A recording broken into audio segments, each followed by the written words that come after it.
Hello everybody, welcome back to the Subarashiki Hibi playthrough.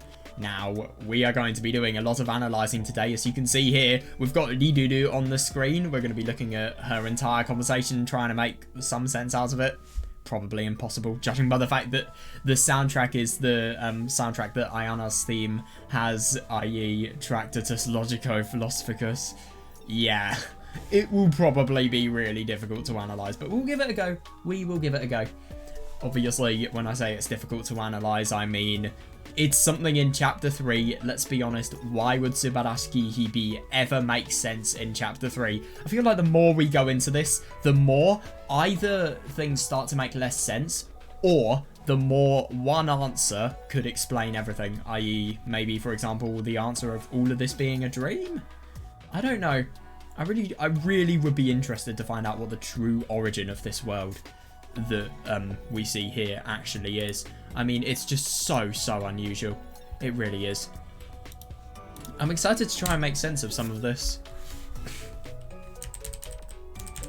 Oh, I'm impressed. My keyboard already mapped. Right, yeah. How much of this are we going to have to read? Oh, shit. Right, let's just really skim read this. Oh my god, yeah, no, that's the hilarious thing.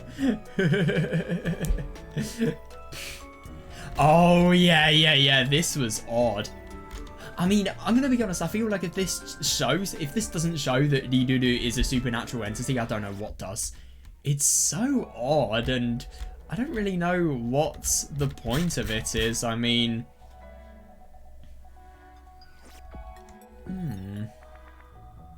Yeah, but that's actually really interesting. God's dreams that have been scattered around the world.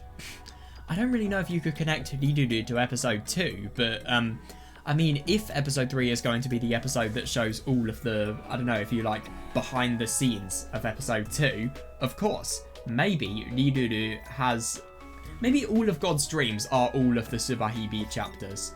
And then obviously you've got the question of who is God. I would instinctively say it's either Yuki or Ayana. I don't know though.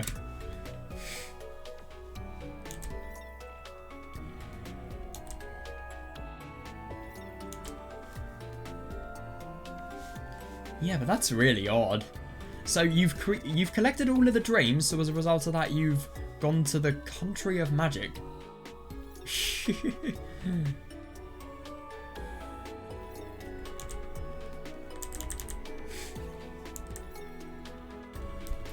Yeah, that is odd. But the only thing is, it's just such an ambiguous plot. I mean, how could somebody... I mean, what is Lidudu doing? That's the best question. How is she gathering these dreams? Because, I mean, you would have thought, for example, with, I don't know, Zakuro's suicide. How is someone suiciding grabbing a dream? It doesn't make any sense. Yeah. Isn't it really quite funny? Because I think this just totally implies that Takuji doesn't know where... He doesn't know his world anymore. It's just all a dream. It really is. And then we go into Boolean symbols and all of this. Yeah.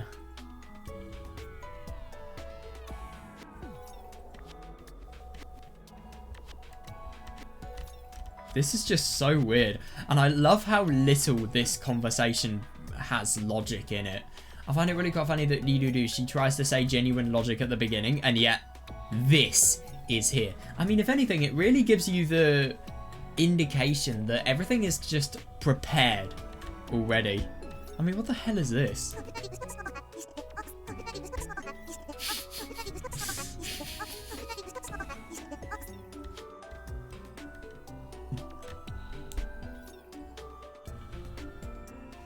Yeah, but that's unusual, yeah.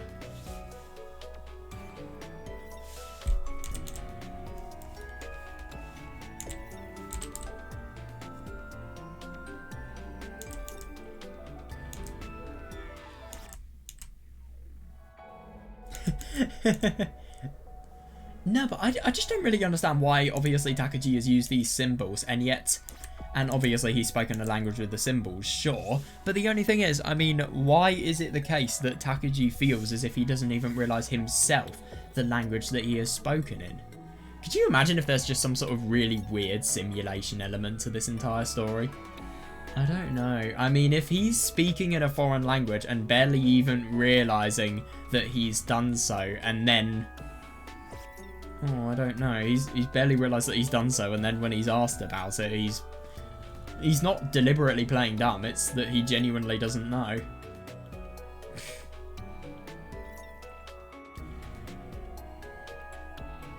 I love this, yeah.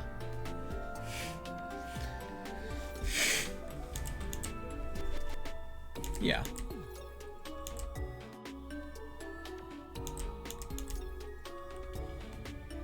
Yeah, but isn't it...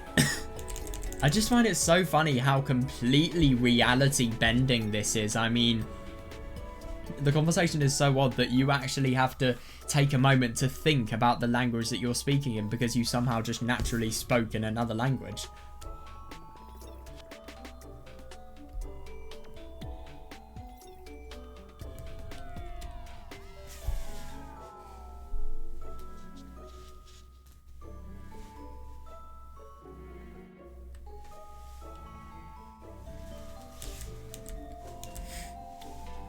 Yeah, but no.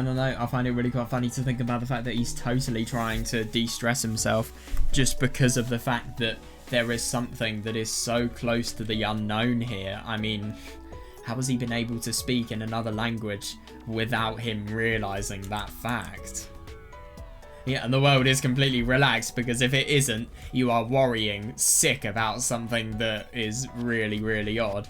And you're going to spend so much time worrying about that certain thing.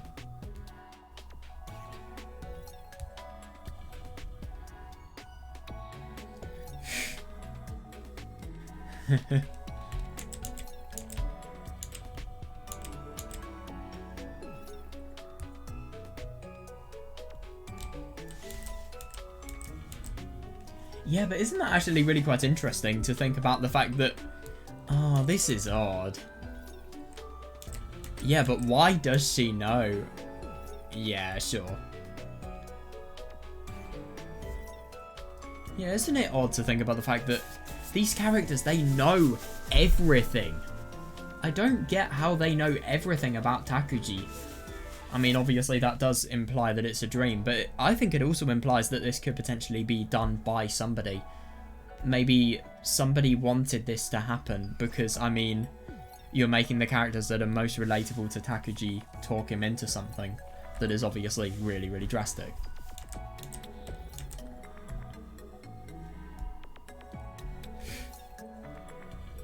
Yeah.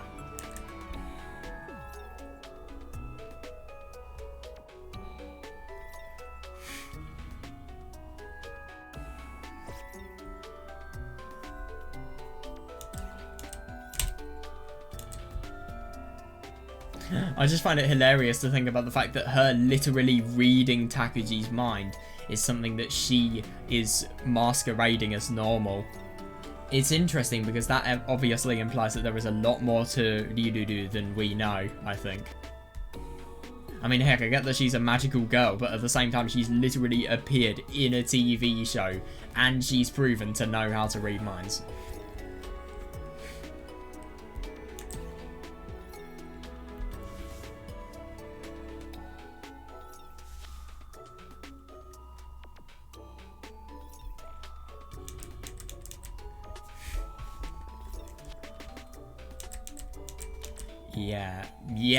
Yeah. Isn't that funny? And also what's funny is the fact that the arrival of the saviour, that was barely ever told to us before, but now it's becoming significant.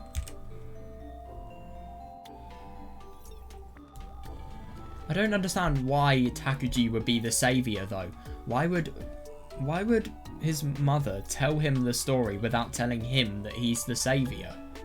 I just don't get that. It sounds really, really odd.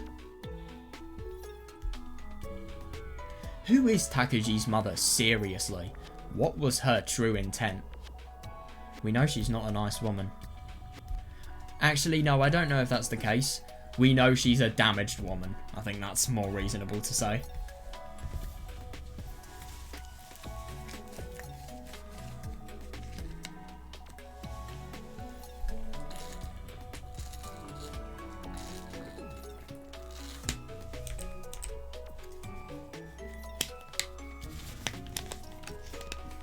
That's really odd about the person not having died. I mean...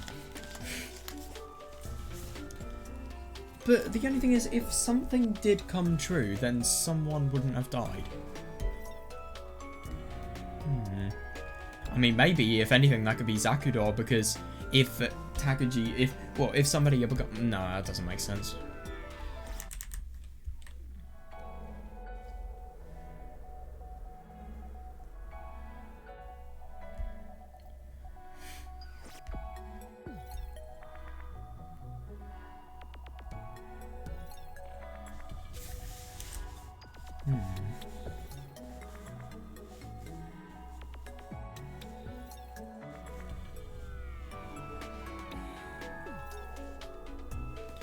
I really do wonder who died as a result of her prediction not having come true.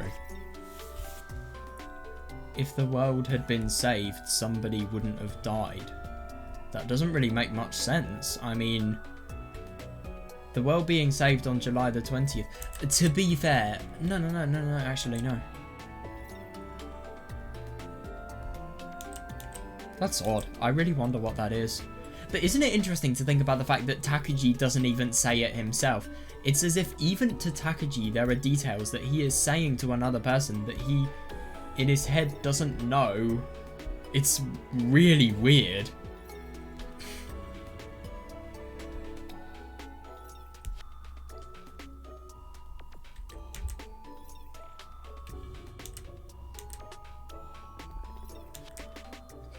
Isn't it interesting? Yeah, isn't it interesting how much Riduru is trying to put words into our mouth here? I mean, obviously she has totally been the one who has forcibly started the subject, has forcibly gone into an area that's really personal about Takuji.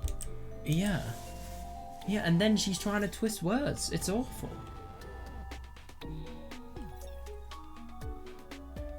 Yeah, she did die of... I really do wonder what she did die of. Yeah. Maybe derangement, mental disorder that's really bad. Don't know. Brain issue. Well, no, not brain issue. Fucking grief. You remember what happened? I mean, Hasaki's twin brother died, and so did the dad of cancer. I mean, it's ridiculously brutal, but I can see why that would really change somebody. The only thing is, I find it kind of surprising because Takuji's mum is somebody who's, well, really quite abusive and really, she just sounds horrible. I just find it surprising to think that she'd have that much of a bond for her kids and husband. But yeah, it's odd.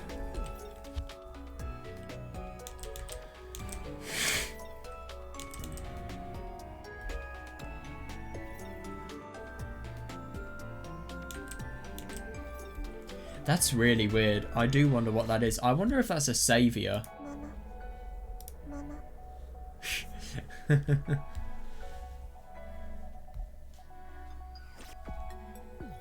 You're already a mono, i.e. a thing.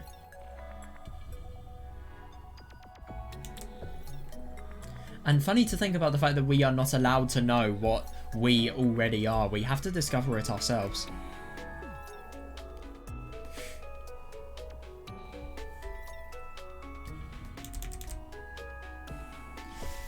Yeah, this is the really weird thing. What is it Kyuseisha? Kyuseishu. Oh, Kyuseishu. Right, okay, that's saviour, right, okay. Yeah, so I was thinking on the right lines, yeah. So this is different because it says mono. I mean, mono is literally just thing. So, I mean, if Kyuseishu doesn't end with mono, is that potentially a different thing that Riduru wants to refer to? I don't know though. Or maybe she's just saying mono more generally to, because obviously a saviour is a thing. So maybe that's where that comes from. Hang on, I'm cold. There we go. Actually no, I'm putting this blanket on. It's really cold at the moment. There we are.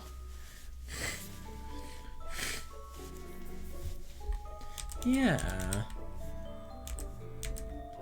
That's really weird, but...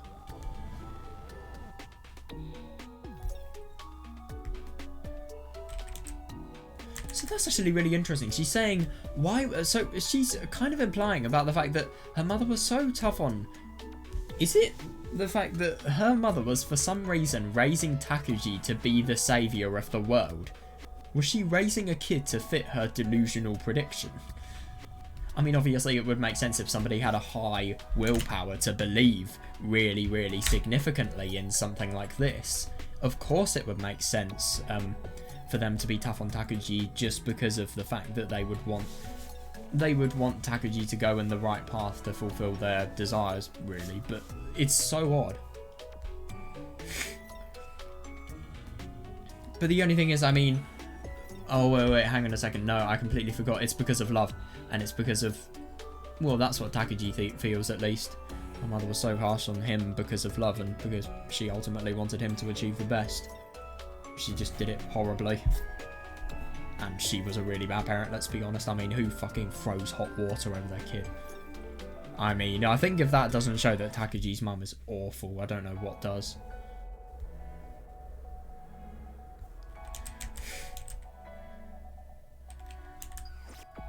Isn't that interesting? Takuji realising the fact that the love is a delusion.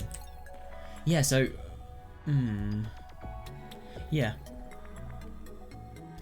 Yeah, why were you able to continue being Takuji after the death of the mother happened?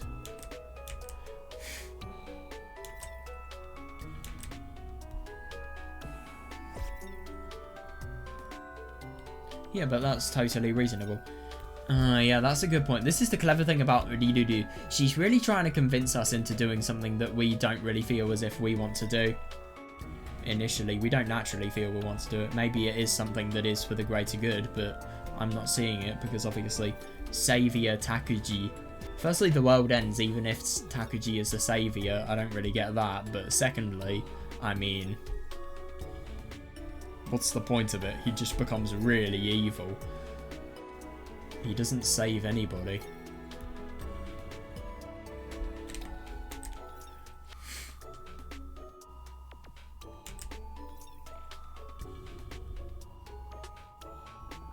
Yeah, but no, I do see that. Yeah, there is no contradiction in the fact that Takuji can become a saviour, even just because he exists.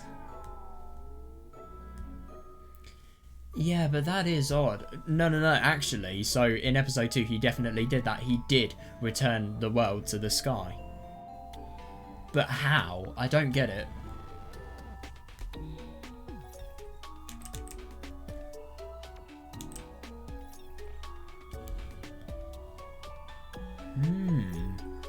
Isn't that odd? Because basically Rirudu is being a clone of his mum here. That's odd to think about the fact that his mum had a real idea. Could you imagine if Subarashiki is just an entire plot that's within the dream of this person's mum? That would be so weird. Or maybe it's a story inside a story.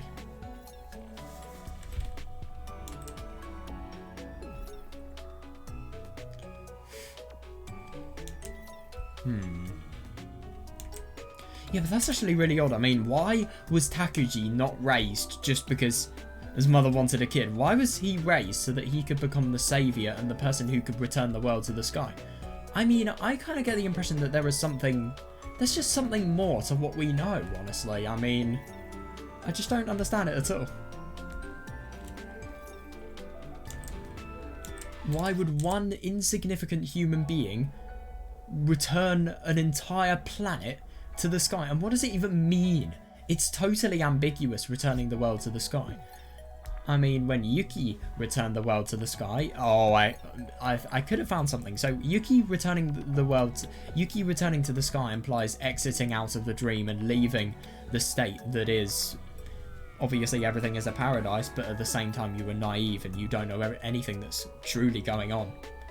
And then obviously you go and you realise the truth. Basically the Matrix. But yeah, that's kind of what could be applied to the Earth. It's as if the dream world is ceasing and the real world is beginning. But the only thing is, what is the real world? Because maybe, for example... No, I really will be excited to think about what Chapter 4 is. Because I think what Chapter 4 is could depend on my answer to this question. It just depends on if Chapter 4 is an alternate scenario for these chapters, or if it's an entirely different thing. If it's similar Chapter 4, then maybe returning the world to the sky means the real world can continue. And maybe, I don't know. No, I don't know. I just can't. I can't think stuff like this is real. No way. Because obviously with that logic it would imply that Chapter 2 was the dream that was returned to the sky, and then the real Subarashiki Chapter 2 happened, which is Chapter 3. But no, that doesn't work at all. And if anything, why does the world need to be returned to the sky if it's not a dream?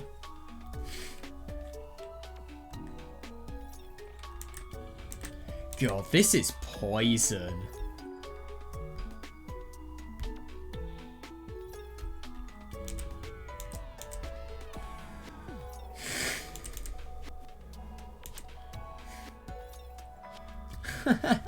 I feel bad for him.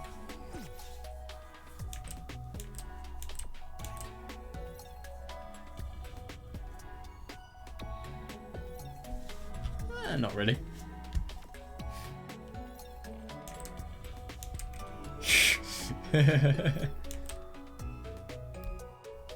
Wait, so what is a pimp?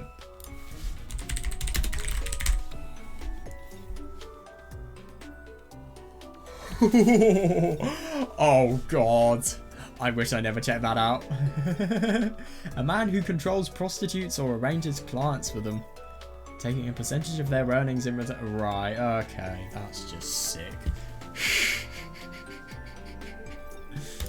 God. Yeah, but that is actually a good point. I do see that. I mean, if they're organising the people who are getting paid to fuck others, yeah. How would they date a woman for their money? Well, how would I don't know actually. So they're the people that organise the events to occur.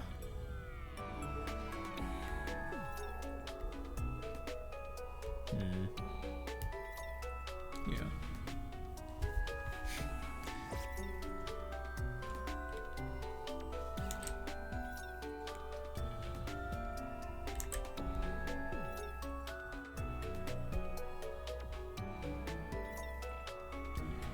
Well, I don't really understand what's different. I think you can apply this to these guys as well.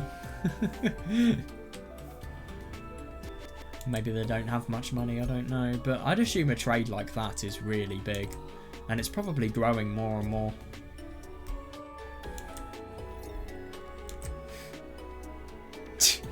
Oh, Takuji, I feel bad for you. I mean, it's Takuji's opinion, but at the same time, it's probably just really, really cliched, and he's not really had much time to develop it, because obviously, well, he's...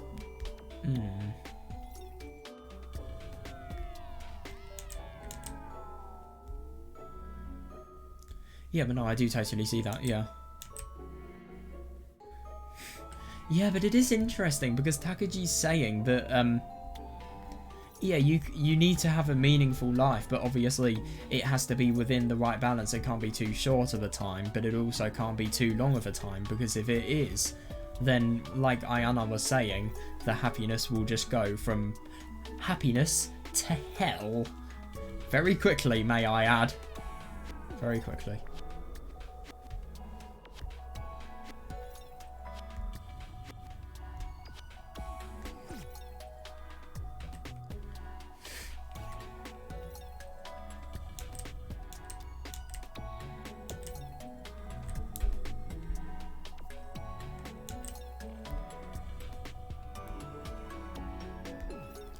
Yeah, reasonable. It's just such a contradiction, but it does work.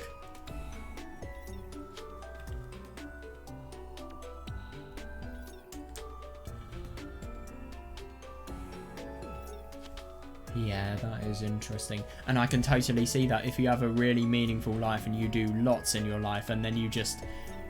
And if it doesn't have an end that matches how meaningful you were, it would be horrible. I mean, could you imagine just somebody who... They've made such a contribution to so many things in their life and then, I don't know, they just die in a car accident or something. Like, I can totally see why it would be more like horror if an ending... Well, it all matters. Some things... How it ends is really, really important. Like, movies, visual novels, manga, but also life. You could think restaurant meals, maybe?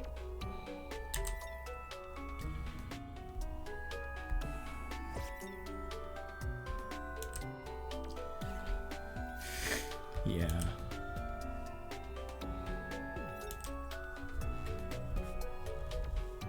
You can't, I agree. But then again, I mean, I actually fully agree with Takuji. I mean, what a meaningful life is completely up to the perception of the person living that life. If a person is doing something really meaningful that may be obviously viewed as significant by a lot of other people, but they, because of the fact that they've been doing it so much, they get tired of it.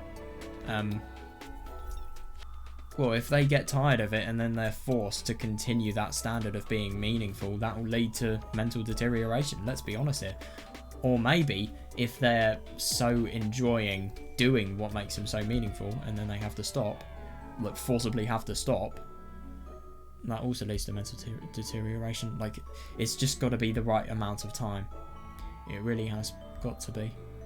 But the thing is, then, if you're really, really interested in something, you can't do it for too much time, and you can't do it for too little time. So it's really tricky, and just trying to get the balance of everything, and it's odd. I just don't, yeah.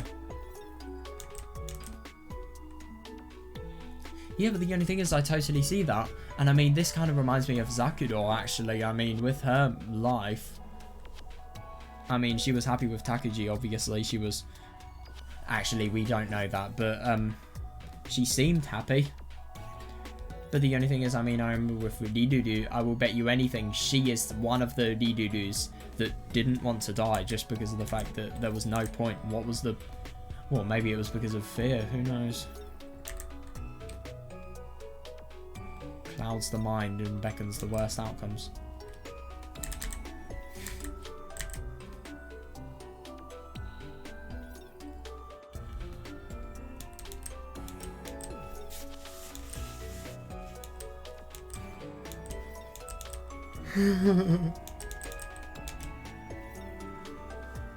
Isn't it interesting just to see how this kind of subtly tells you stuff about Takuji's personality?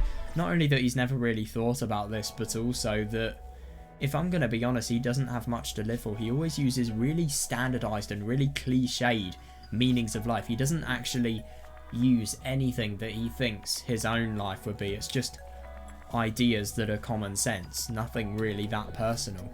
If you ask me, that kind of tells me that he's not really had much to live for, really. I'm sorry, masturbating to eroges. That's not really what I'd call meaningful existence. I'm just kidding.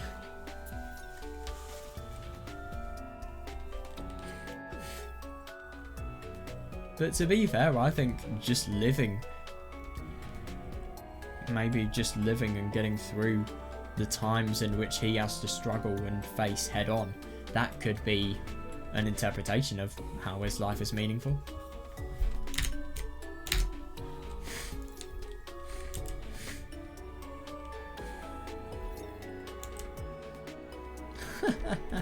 No, I disagree entirely. But I suppose this is the thing. I mean, biological life does, sure, but human beings' life doesn't really. I mean, you can have such a meaningful life and yet not reproduce. But at the same time, even though you haven't reproduced, you've had a meaningful life. You've had a meaningful life even though you've not followed what the species was initially meant to do.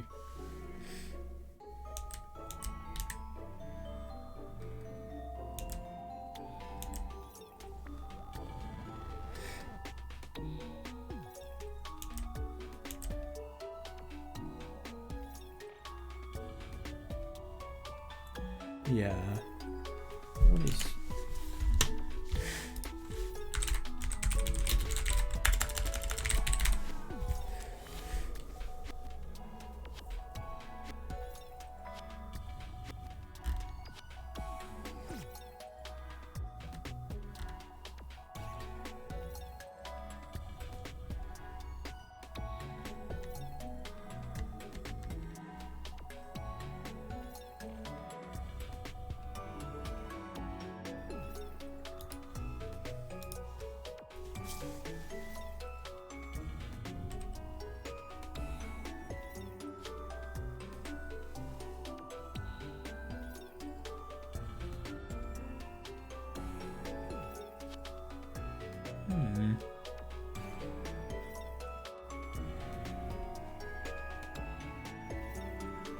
Yeah, but no, I see that. I mean, it ends is inevitable. But I see what Takuji is saying. I mean, it's really quite funny to think about the fact that somebody could feel as if their life is meaningful. But in the hindsight of things, because of the fact that everything is going to end someday, is that life that somebody has perceived? I mean, okay, a life that somebody has perceived to them, it will definitely be meaningful if they obviously have that way of thinking. But at the same time, in retrospect, I mean, if you just firstly look at 1 out of 7 billion lives, and also if you, well, one life, even if it is really meaningful, is it going to have much of an effect on 7 billion lives? I mean, obviously, the effects add up, so it's so subjective, all of this. But then, I mean, is it meaningful if everything's going to end and the results will have been totally ended? But I still think so, because the results would have had their time to shine, of course.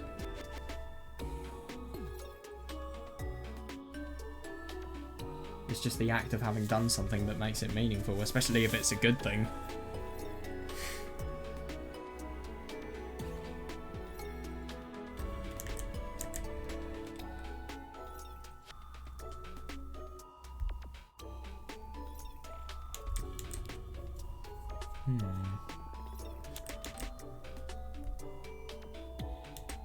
Yeah.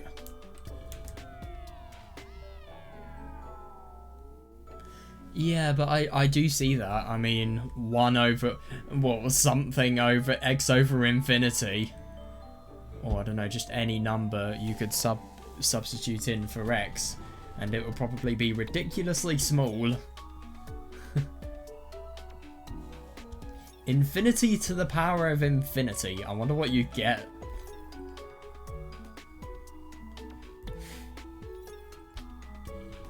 Yeah, but I see that. Yeah, but I do totally see that within the infinity of the world and the total amount of time that the world has been progressing for, it is kind of just an instant when you think about it. I can see that.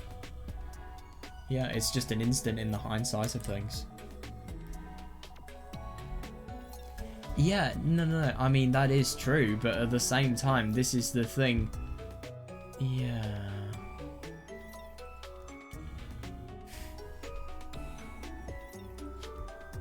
I don't necessarily think that's bad, because the thing is, I think there's a big difference between human life biologically and the people who are actually living their lives.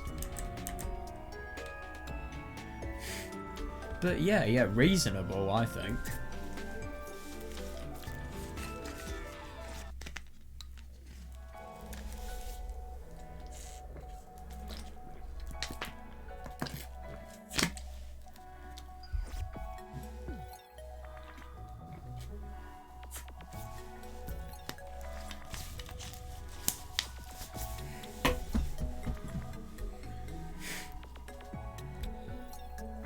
Yeah, I totally see this though.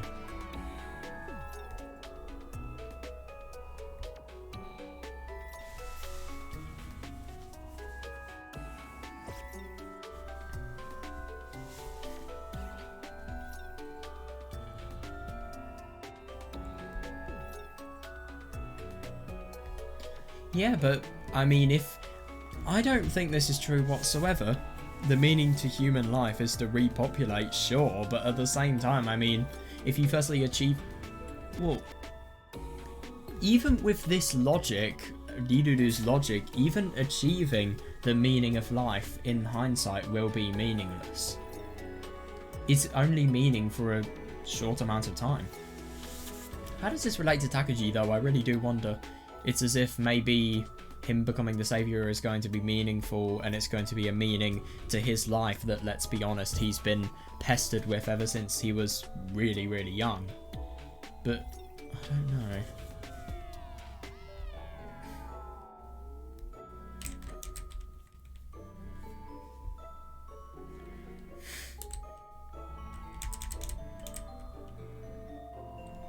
Yeah, but no, I totally see that.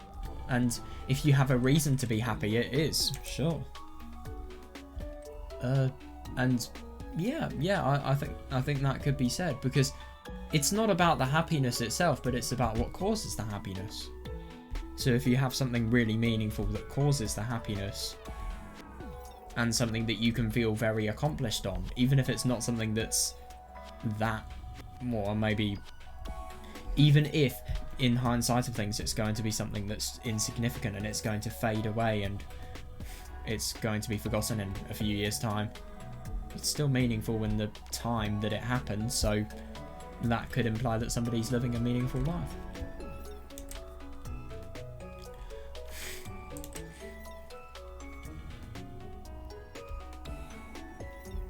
Yeah, but totally reasonable, yeah.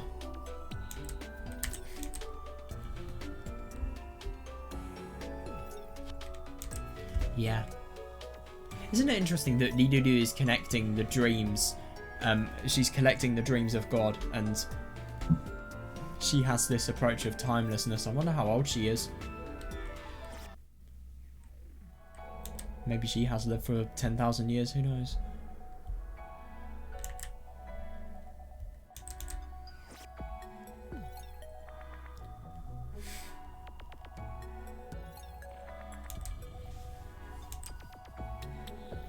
Until that moment, that's interesting. I really get the impression that there was something that made Takuji change.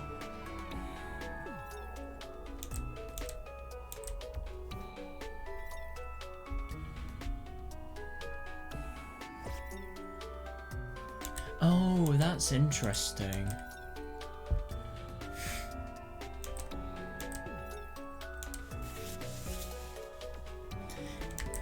This is so illogical.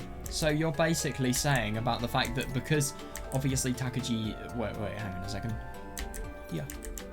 Yeah, no, this is totally reasonable. So what Riruru is doing by making Takuji question the true meaning of his existence is going to twist it. And yeah, you're just making it so that the most emotional provoking is occurring here.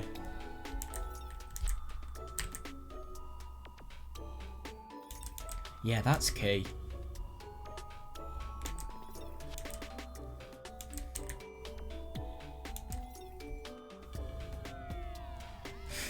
Yeah, this is what you do. You just make somebody, you just personally provoke somebody when they're vulnerable, when they're stressed, and let's be honest, reality is crumbling in front of them because either they're really deluded or, yeah, less ideally, something genuinely bad is happening. Yeah.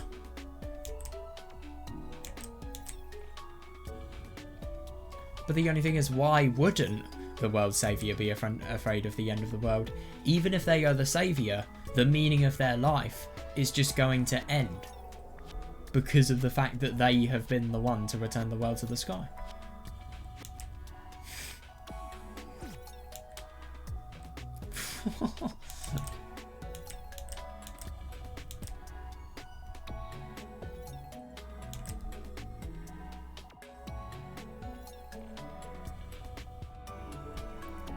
This is really weird.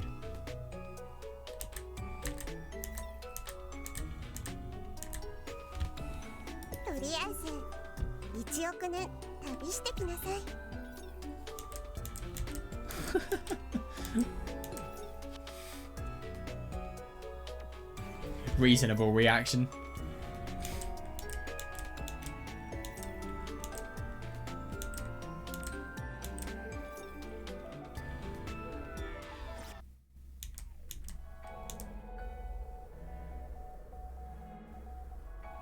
That's actually really quite funny to think about the fact that this is kind of an alternate interpretation of what happens when people were born, yeah.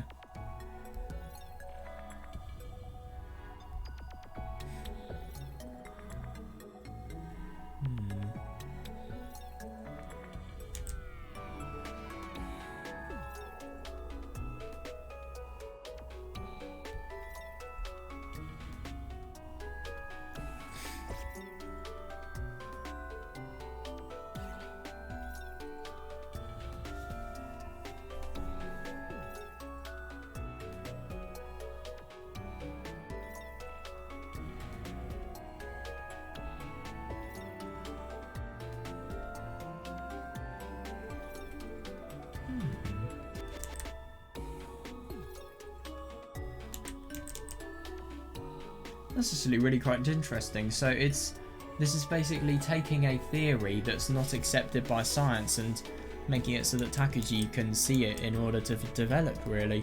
Kind of like a fetus would.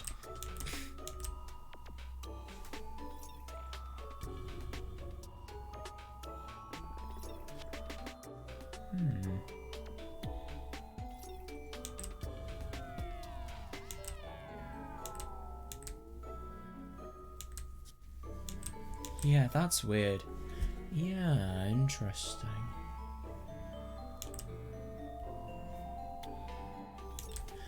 Reasonable. Oh, fuck.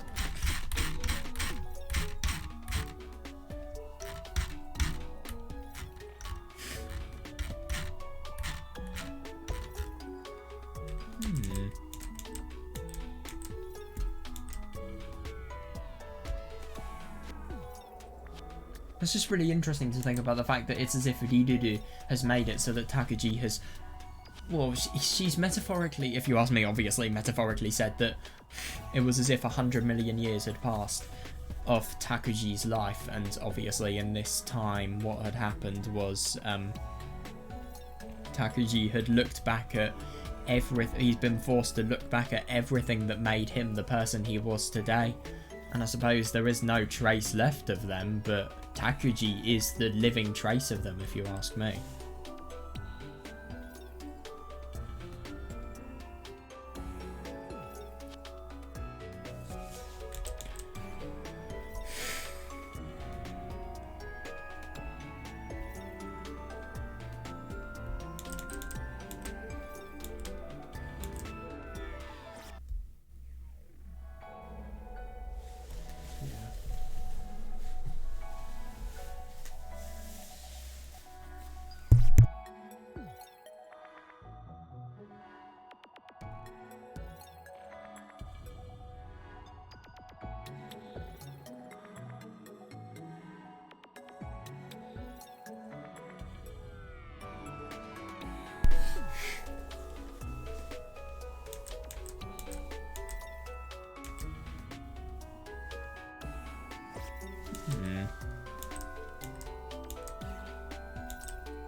Isn't that odd to think about the fact that Ridudu is doing her best to exaggerate the entirety of what Takuji is.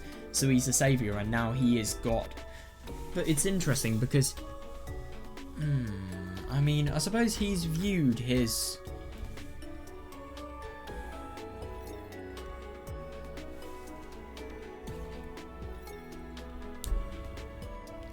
Yeah, but it is really interesting to think that none of these people would say it so simply. This is the really, really beneficial side of somebody who isn't really informed within a subject like that.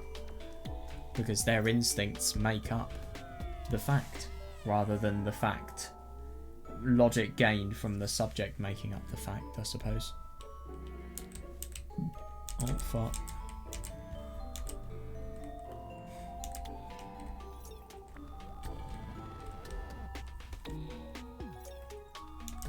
Yeah, no, I totally see that. Yeah.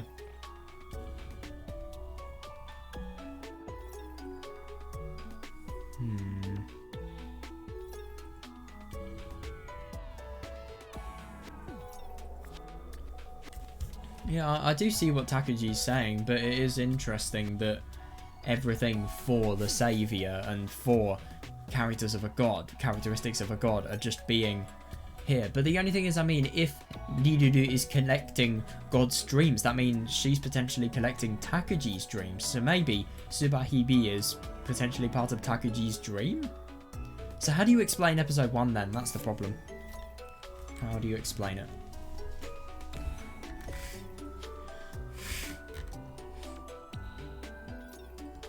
Yeah, but I don't get the logic either. It doesn't make sense.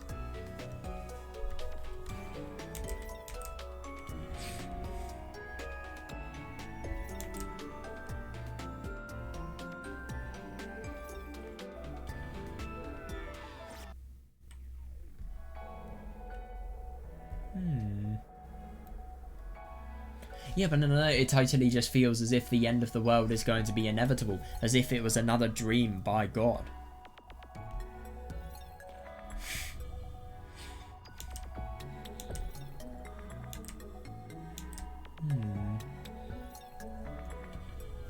No, but I can totally see that. I mean, obviously metaphorically, but... God, yeah, I mean... Metaphorically, totally. This is how slow time can pass. 51 trillion, such a random number. 51 trillion, 8 billion, 400 million.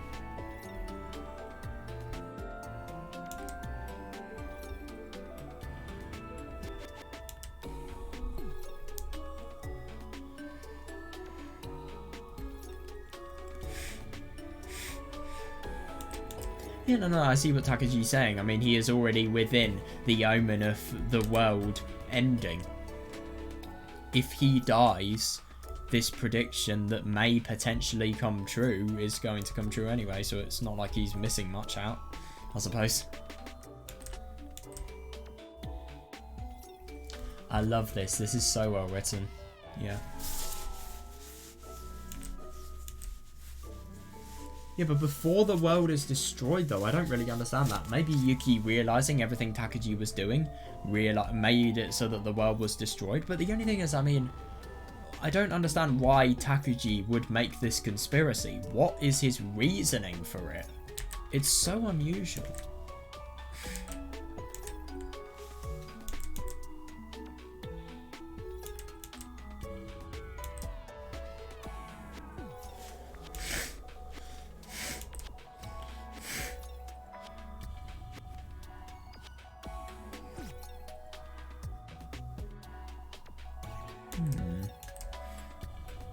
So even though Lidudu was saying that Takuji was a god, it's because of the fact that Takuji is a god who's capable rather than the god that created the universe.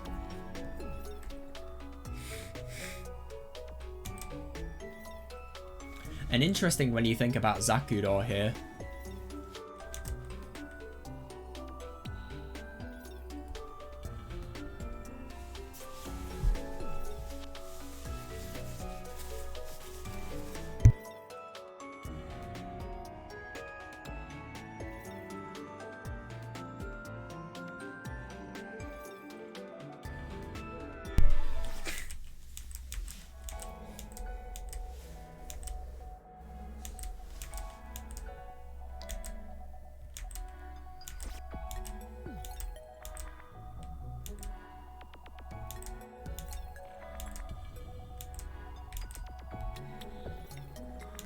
Exactly though, it basically bringing into his own death. What does it actually mean when it says LFO? What does Aleph Infinity mean?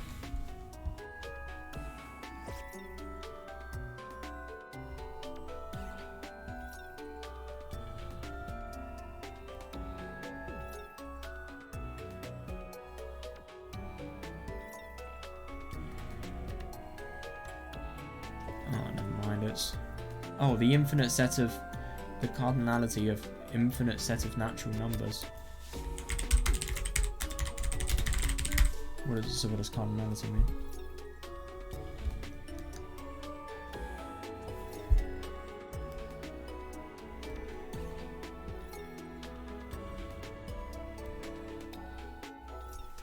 don't really get it.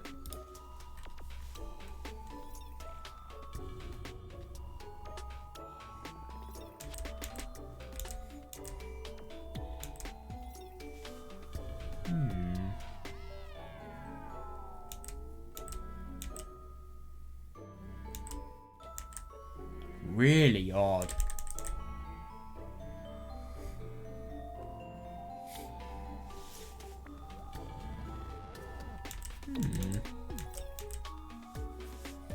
Isn't it interesting? The ultimate goal. I find that really quite unusual to think about. Yeah, it's just very interesting how Ridudu just totally tried to convince us, and well, it was just something that made us think so much just about everything, really. And it's odd. It really is odd, the feelings of timelessness within this plot, and the fact that maybe when Takuji has those time gaps, maybe it could potentially be some sort of, maybe it's a moment that has gone by. He's looked back on the moment, even though it didn't feel like it. He's looked back on it and it is just a moment has passed. Maybe, I don't really know how that would explain it actually. I was thinking maybe he could look back. Maybe the time suddenly passing was him forgetting about what happened and then looking back, and then a moment had passed and it really instantly happened. Yeah. So, oh, that's interesting. So now it's a new day. This is... Hang on, I've just got to check something. Right, okay, we're fine. This is... Why did I... Interesting that. Why did I sleep in a place like this? I thought he slept here quite a lot though. Well, no, he slept in his sofa. He does.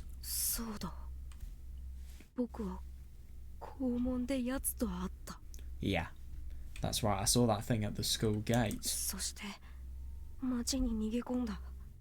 Then I ran into town.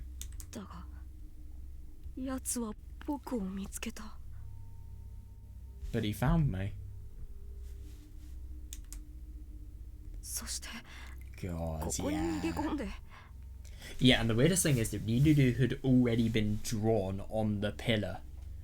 I really do wonder, could you imagine if there was a natural and human explanation for this, and all of events like these, ones that are this ridiculous? I mean, how cool would that be? Then I ran here. Oh, Ridudu-chan. I do wonder how Takuji's changed now. Ridudu-chan. God, he sounds really troubled, whatever's happening. Ridudu-chan was still just a picture. I know, and there are so many parts of that conversation, especially the parts where you were just saying, yes, I am Ridudu-chan. Just, yeah, this weird stuff. And Takuji speaking in a language that he doesn't even know about as well, and just, in general, the really weird and supernatural and just wrong logic that only could fit with a being that is of higher power than humanity, let's be honest here. Yeah, was all that stuff yesterday a dream? A dream? Oh. Oh God, that's horrible. I've been sleeping on the concrete. Yeah, my whole body hurt.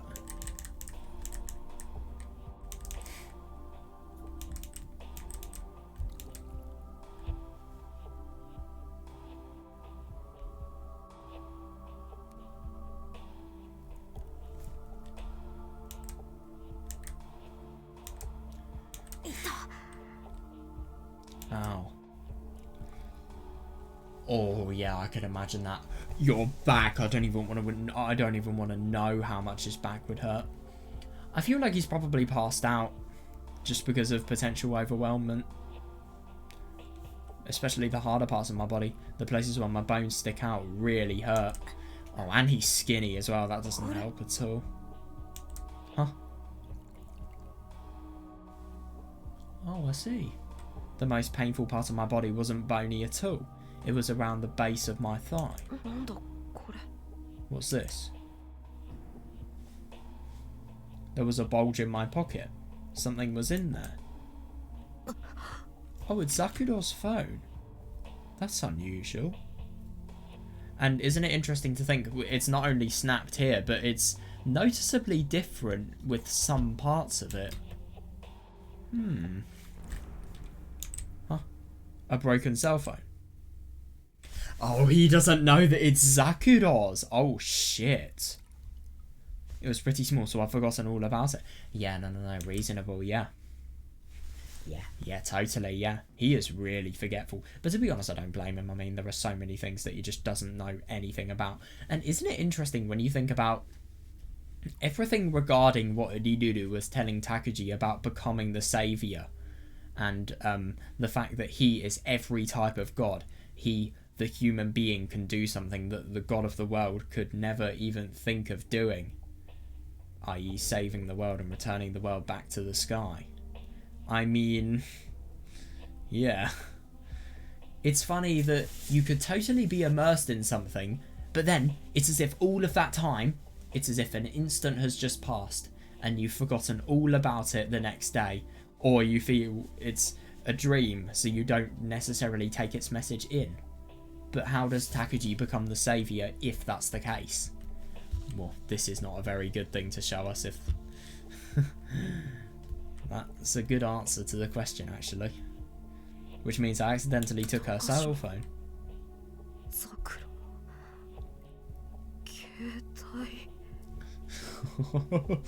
Takashima Zakuro's cell phone.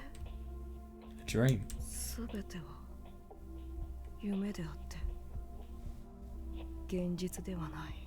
You think so? You really would? That was all a dream, not reality.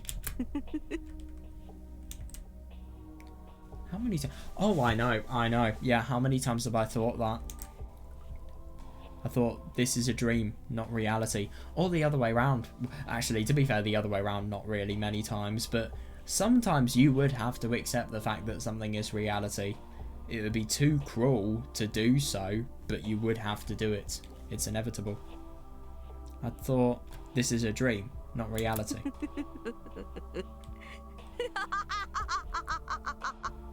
Somebody sounds like he's losing it. Yeah, he's just losing. I think he's losing a lot of the personality traits he used to have, just because of the fact that everything that's going on in the world, especially that's going on to him, is troubling him this much. But the only thing is, if somebody wants him, if someone related to Riduru wants him to become the saviour, to return the world to the sky and before it's destroyed. Firstly, who's going to destroy it and how and why, but also it's kind of as if someone wants him to do this. But why? Who would want this?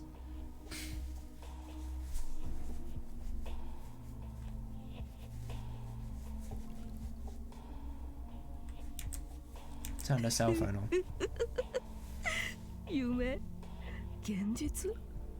A dream? Reality? Yeah, reasonable. Yeah, ridiculous. What meaning do those words hold after I had seen that overwhelming world? God, that's really odd. His personality change is really quite significant. Takashima Zakuro is dead. Yeah. After falling from that height, the outer case was almost entirely cracked. I slowly opened it.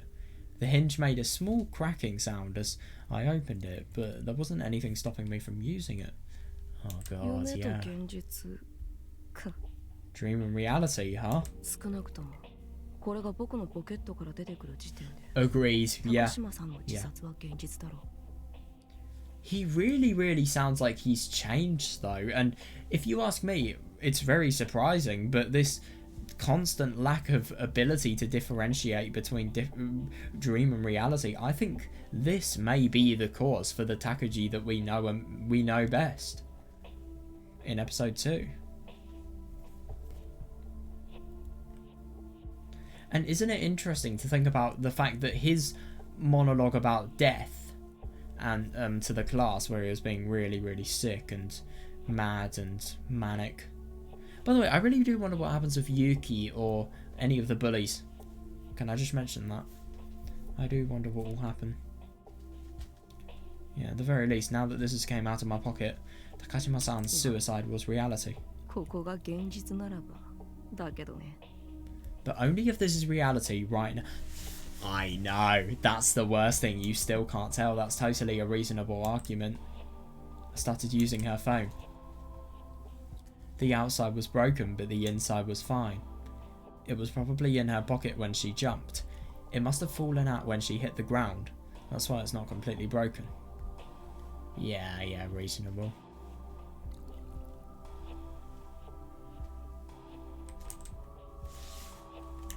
I really like this theme, by the way. It's very, very warm. Good for the atmosphere as well. It's calming. Too calming. I want to fall asleep now.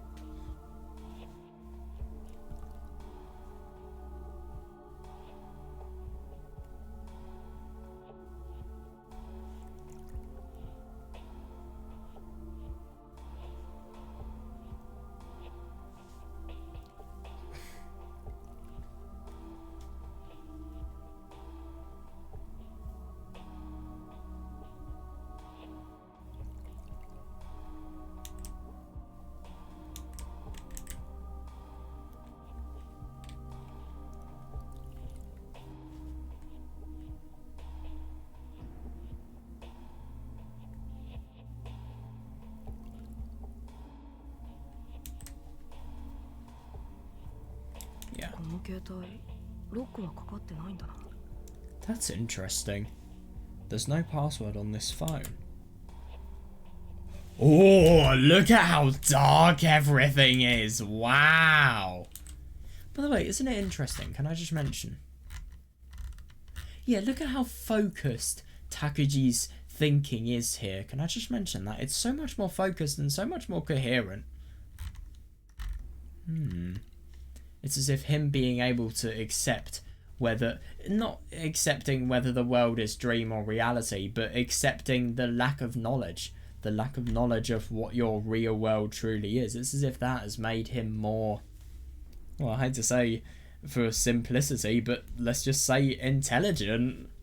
It really has. Way more focused.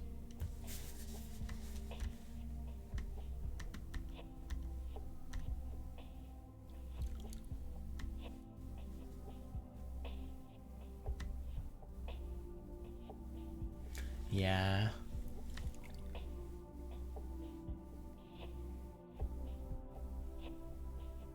Let's be honest, somebody like Takuji is just skin and bone. I don't know about muscle. He's really skinny, so he probably, I mean, he's unhealthily skinny, so he probably doesn't really have much in terms of muscle. And he's got an unhealthy diet as well. Very unhealthy diet. I thought he was anemic first. That could potentially explain the blacking out and the tiredness.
I don't know anything about her. No, I probably hadn't wanted to know. Yeah, totally. And isn't it interesting to think about the fact that beforehand he was so shy. He was so scared. He was the Takuji that we knew, unfortunately. And that meant he was a complete cop-out, and he never had the courage to look at what was happening to this person who he had such potential to be friends with. What was happening to her? Yeah.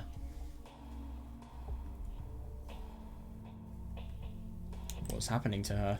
Her feelings. Her despair, true. Her pain was continuing within me. It was connected to me. So I hadn't looked. I acted like I didn't see. Oh, that's really interesting. Yeah, I acted like I didn't see. Because I knew. I hadn't looked at her. I never tried to understand her. Yeah, if you could try to somebody opening up her hearts about how she does the funny, opening up and understanding each other. I don't think that's very true. You're a bit wrong there. My relationship with her. We'd met in my secret base, Takashima Zakuro, the time after our first meeting. But what I wanted was something normal. Not a bumpy... Oh, God, yeah. Yeah, I mean, a relationship so bumpy that the person you were thinking of having a relationship with dies in the first week. What I wanted was... I didn't want to know her. I just wanted to have the relationship.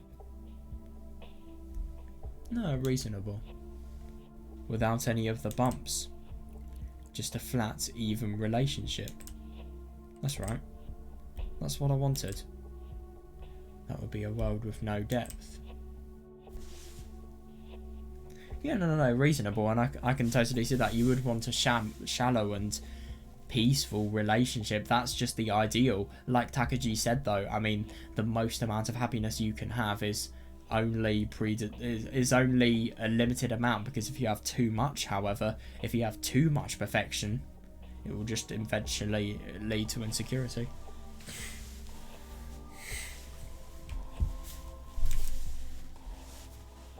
Yeah, that's what it means for one human to get close to another. Holding hands. Kissing. Having sex. That's what I desired. Reasonable, yeah. Yeah, I desired something completely natural. Yeah, God, I don't think he got that. Us starting as friends. Then becoming lovers. Then having a physical relationship. Yeah, no, fair. I wanted something completely natural with no bumps. Until yesterday, I had never wanted to know her. Yeah, I'd never wanted to know what would happen to her. What would happen? Beyond the pain she had. Beyond the pain that fills the world.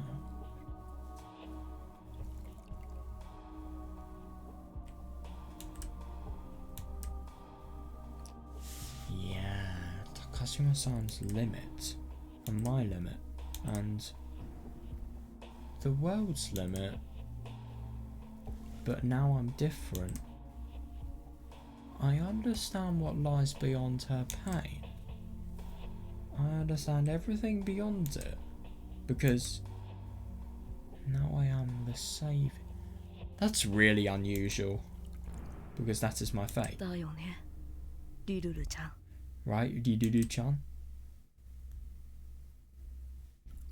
Spoke to the scribble with her on the wall. There was no response. Yeah, isn't that funny? Your illusionary fate is being told by potential illusions as well. Yeah. Isn't that interesting? After all of these years, after all of those years of his mother being emotionally dead, he is doing something to help her. Doing something that she would have always wanted of him. It's quite something. Yeah, what she desired. Now her desires are waiting to be fulfilled. The date she always spoke of, July 20th, 2012.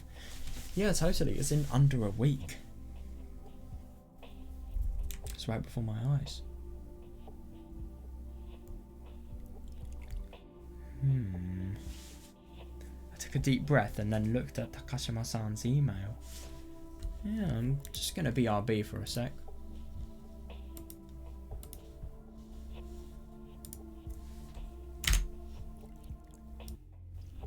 Right, okay, finally back now. Isn't it funny to think about the fact that from this episode to last episode, I've lived a day of my life. Well, to be fair, I've not lived a day. I've lived 20 hours, but still. Over half of a day. Well, yeah, I mean, it is really quite something. Yeah, so, God, I was just listening to this music here. I've just begun listening to it before I actually loaded up the visual novel, and I've never really... I think it's because of the fact that I haven't had my earphone volume up this loud before, which I should probably turn down soon, but the unnerving atmosphere here, it's something I've never really taken a chance to appreciate, and my God, I've been thinking about this story all day today, seriously, so I'm just really, really interested in how everything is going to develop with regards to not only Takuji, but also just everything, really. I mean, he is going through such a weird and odd change that just feels wrong. Hang on, I've just got to sort something out. Right, there we are. Yeah, but this is actually really unusual, this, yeah.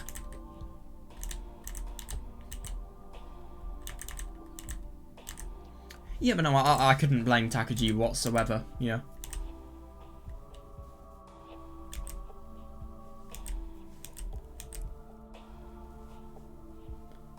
That's actually really, really interesting, yeah. Yeah, so maybe it's the case that Takuji is thinking about the fact that he doesn't necessarily want to know the person behind the relationship, but he just wants a relationship in general, really. Maybe he wanted a relationship so much that it kind of... Well, I mean, as we could obviously see, I get that it's obviously really quite tragic and unusual for the person that Takuji loved to literally commit suicide, but at the same time, I mean, I suppose now he's just thinking that... He's thinking that he's probably invested too much of his emotion into this, and... But it's brutal, I mean, that's just human nature.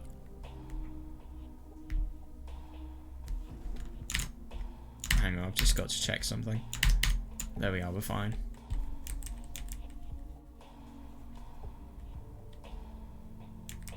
Yeah.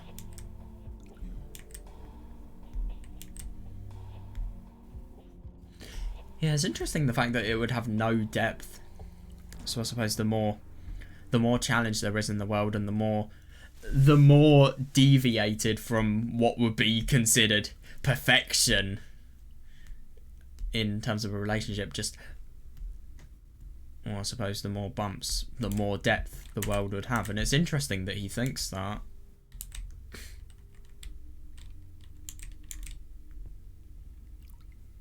Yeah, because of the fact that if there isn't anything that defines a person, like bumps or limits, it's as if there is nothing, because there is no person. I think that's what's trying to be said, and that's quite interesting.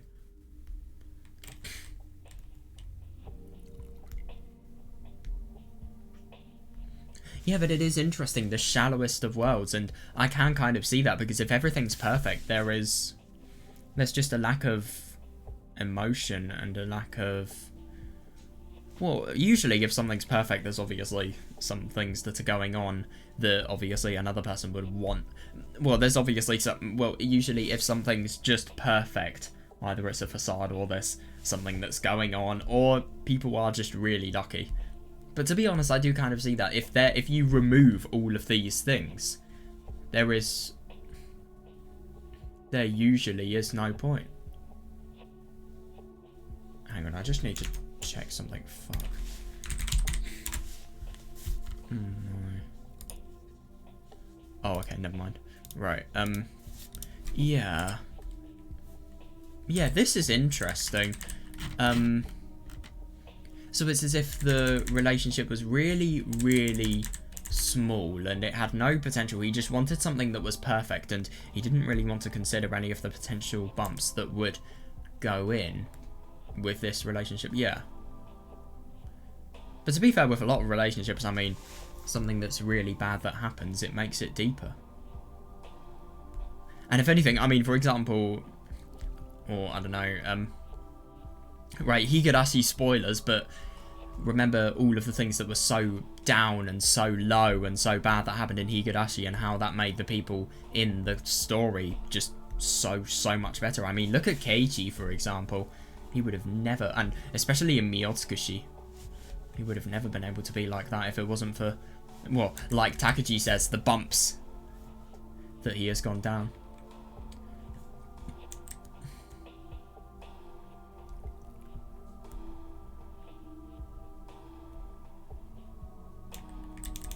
Yeah, but no, I can totally see why Takuji would want something natural.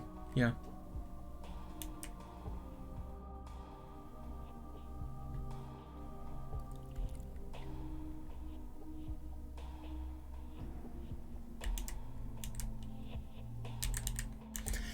Yeah, but that is really interesting. I mean, I suppose what Takuji was thinking is he was, let's be honest, he was really quite grief-stricken, and he was surprised, and it was just really interesting to see in general the way in which Takuji kind of coped with his grief and the delusional coping with it as well, because let's be honest, a lot of his response to it was just that, delusional. It really was, and it was sad, and it was just horrible seeing everything because of the stress that had happened make his life just so awful in terms of his mental state, and how, well, his lack of knowledge about what truly is real as well. It's just really sad to see that.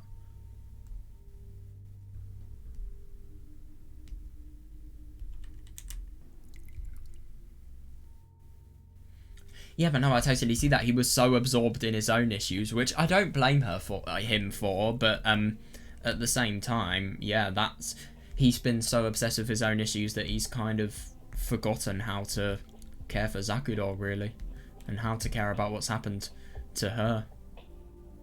But I totally see that. And the stuff about the mum's prediction, for example, I mean, he was constantly focusing on that. He hasn't focused on Zakuro whatsoever.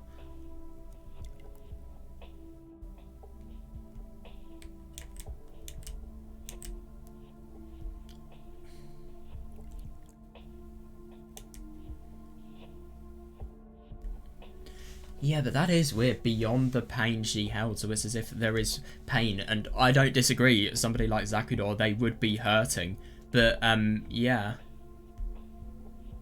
It's interesting to think about the fact that it's as if there is more to the pain, but that totally makes sense, yeah.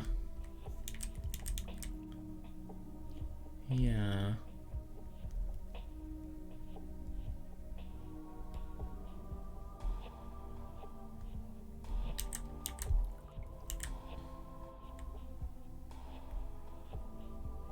Yeah, but that is interesting.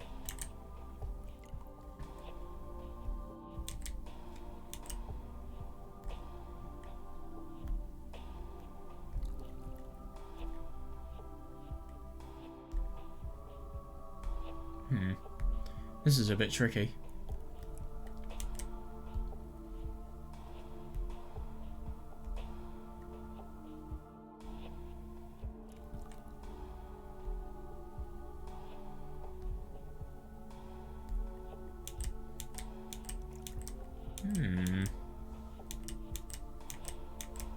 Yeah, but isn't it interesting that it just totally implies that there's a delusion?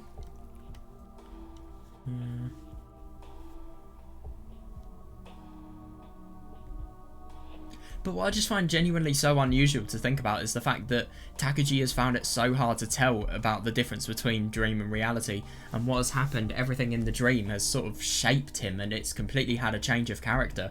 But I was just thinking today, it's just so surprising that that's actually happened, because of the fact that, I mean, he's just had such a personality change. It's as if he is somebody who has had a revolution. There's no more shyness, there's no more...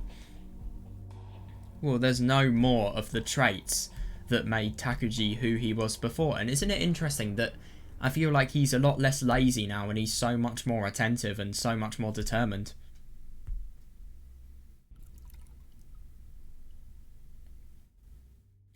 I took a deep breath, then I looked at Takashima-san's email. What's written of her in here? The email here is a fragment of her. I started with her fragment. No, I do kind of see that. If you see a fragment of people, if you metaphorically think about the fact that these things are really significant to the parts of people's lives, and I suppose you could think of it as a fragment that all build up to make a story, a picture, if you like, of somebody's life. It's a really interesting way of looking at it, but I suppose now it's as if because of the fact that Takuji has become the saviour and he has become the person who is capable to make the world return to the sky, he has understood the pain that Zakuro has gone through. But the only thing is I don't understand how, because that obviously implies that there's a connection between the two. I started with her fragments. I started picking up the pieces of her. God, yeah, it's interesting. I mean, that analogy, it just implies that there's no love at all.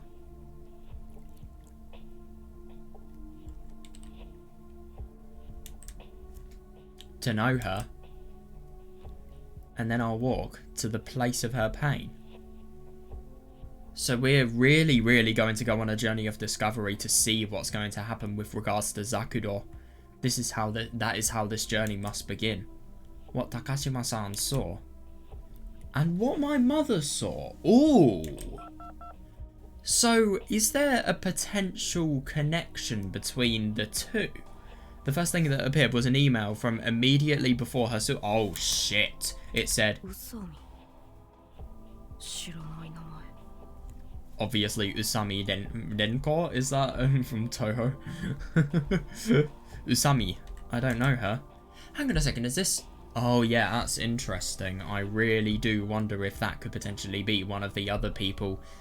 One of the people that were all parts of Ridudu in that in the Ridudu anime, but also one of the people who also suicided with Zakuro. She had been sending messages to this person until right before her suicide. That's unusual.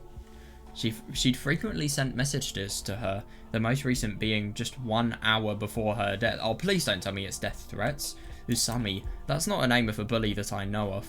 Starting from the morning of that day. Oh, that's really weird. Oh, shit. No, isn't it interesting when we saw everything regarding Ridudu and that anime, because it was as if there was one person who was really, really enthusiastic and really well, they were really aware of the fact that this was going to make it, so everything that they were going to do was going to enable the world to be saved. But the other people, there was one of the Ridudus who they didn't want to leave the world that they were in, and they didn't want to abandon anything, and then the other one as well. I think there were two people in disagreement. I can't remember what the other one was. Well, to be fair, it's kind of hard to tell because their voices are so similar, and obviously it's not exactly told who is different between the people that don't want to do it. What is spiritual? Oh, spiral matai. That's something that was written on Zakuro's desk, which obviously implies it's got big significance to her. It's today, spiral matai. Yeah, let's do our best. The world's fate is resting upon our shoulders. But why is it? I don't understand. Is this a delusional lie that somebody has encouraged Zakuro to think? I'll be waiting at the Western Ticket Gate in Suginomiya Station at 6:30. Spiral matai. Agreed, yeah. Yeah, she talks about it like it's nothing, but that must mean jumping off the building. The message almost makes it sound like they're going out to the movies or something. No, I don't think so. I mean, if I'm going to be honest, I feel like it could be anything. It's just, I think it's just something that they are going to do together that is obviously going to be really quite influential and beneficial. I don't know, for example, it could be a school day, it could be a presentation, it could be some sort of an interview that they're going to. I don't know. I really don't know the world's fate. I mean, how would you interpret that? Maybe a speech? An influential speech challenging the views of society? Who knows?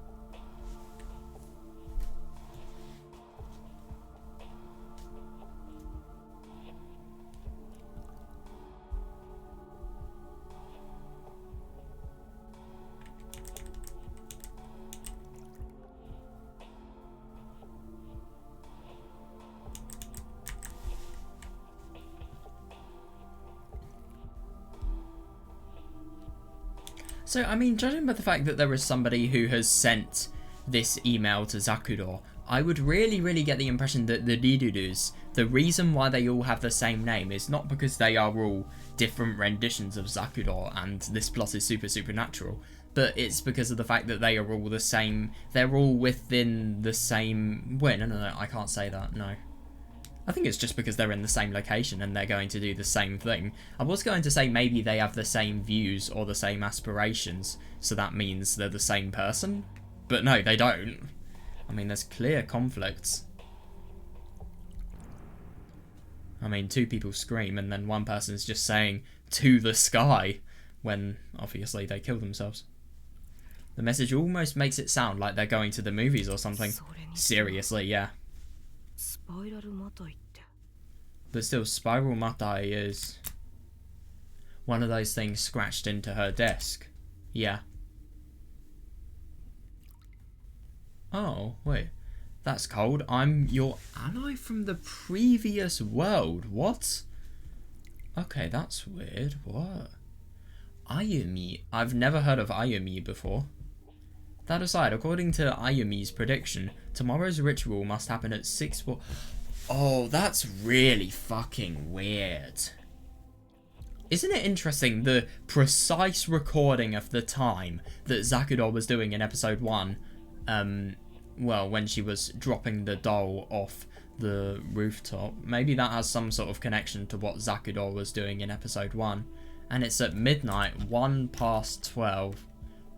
Oh, that's interesting. I don't know if this is a coincidence, but they're both sent at 01. Obviously on the 12th of July. Thank you for everything today. What happened? Well, yesterday actually. There's only 1 minute. Technically, there's only one and maybe a bit of, well, 1 and a part of another minute that's been going on within the 7th of July. Oh, sorry, the 12th of July even. What did I say? 7th of July. But, yeah. Thank you for everything yesterday. Technically, it should be. That's cold. I'm your ally from the previous world. So, obviously, something mean has been said to her. That aside, according to Ayumi's prediction, tomorrow's ritual must happen at 6:42 on the 14th floor of apartment building 35 in Suginomiya. So we should meet at the western ticket gate in Suginomiya station at 6:30. Please don't be late. The fate of the world is at... But why is the fate of the world at stake? What is so important about this ritual that the fate of the world could possibly be at stake?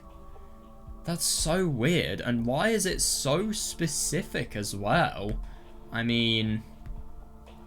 difference between 14, 21... No. And then... blimmin' 7.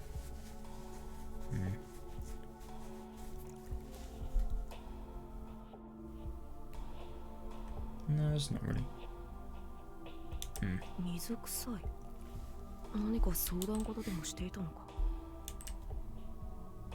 Cold. Were they discussing something? Yeah. Oh, yeah, maybe. Who knows? Takashima-san was bullied, so maybe they met when she tried to talk to someone about it. But more importantly... Yeah.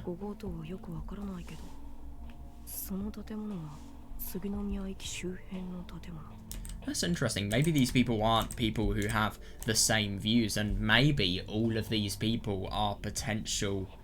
Well, maybe Usami and Ayumi are just roping Zakuro into doing this. Prediction, that's unusual as well.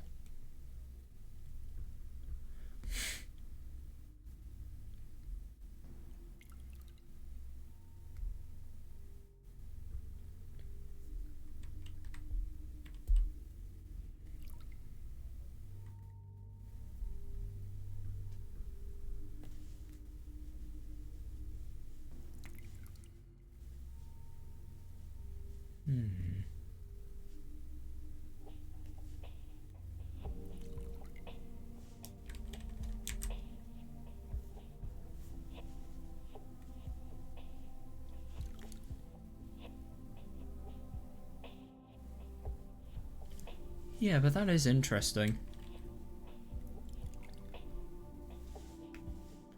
maybe these people could either be bullies themselves, or maybe Zakuro was probably standing up to whatever they were saying, and obviously this was them forcing Zakuro into whatever they're doing, and or maybe these could be the people that Zakuro is going to because of her bullying. Who knows?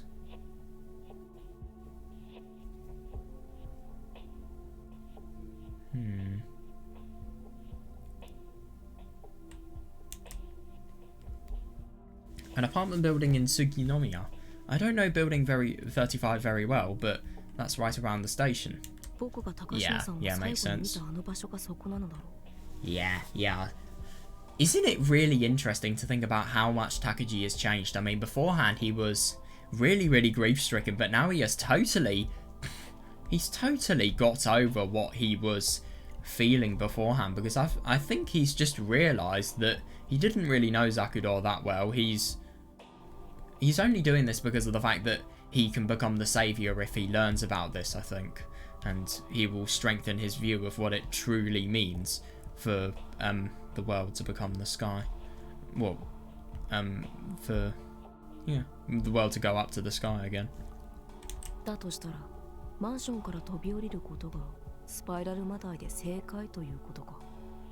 Which means they were really talking about jumping off that building when they said spiral matai.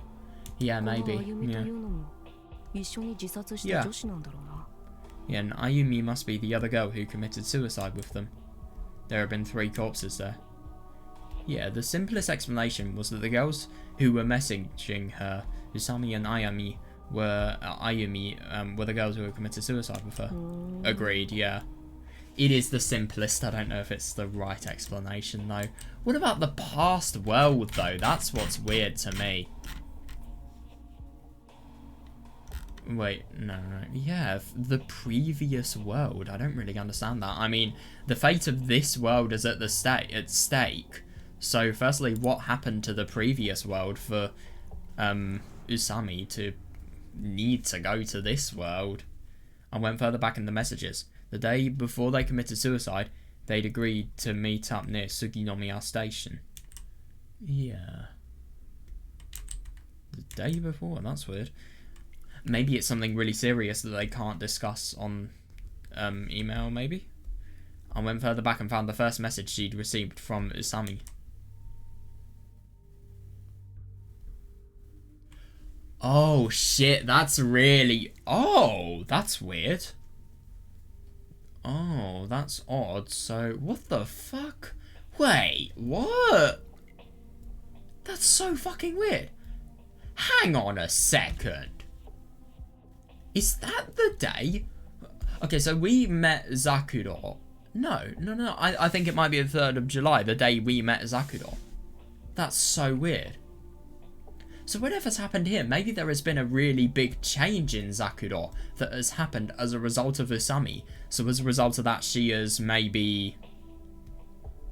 Well, it's obviously something that has made it so that she doesn't want to meet us anymore.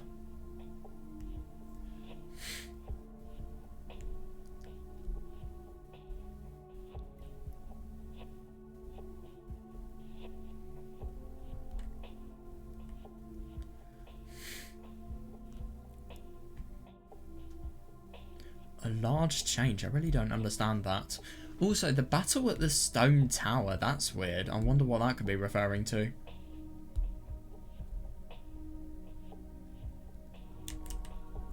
The first email from Usami. Yeah. Also at 10:01, which is actually really quite coincidental. That's the 3rd message we have seen at 10:01. I wonder why. It had come at 10 o'clock at night on the 3rd day of this month.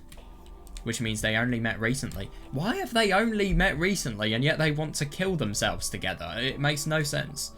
And why... How did they meet, I think, is the better question. Because, I mean, obviously, if they've only met recently, yet they've always had the same interests, maybe it could have been an online communication or something. Which means they only met recently. Takashima-san's response to this message was curt. Or rather, she didn't reply at all for quite a while. Yeah, it is weird.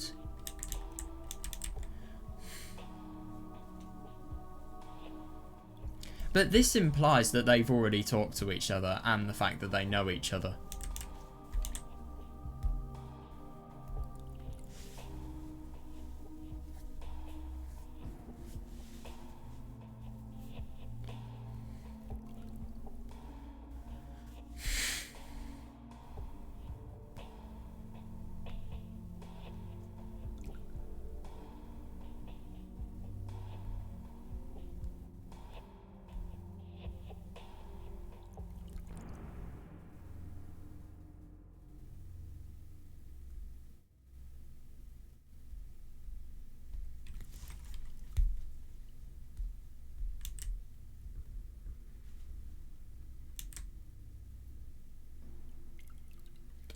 I don't agree. Takashima-san had suddenly gotten a message from a crazy person who she didn't know.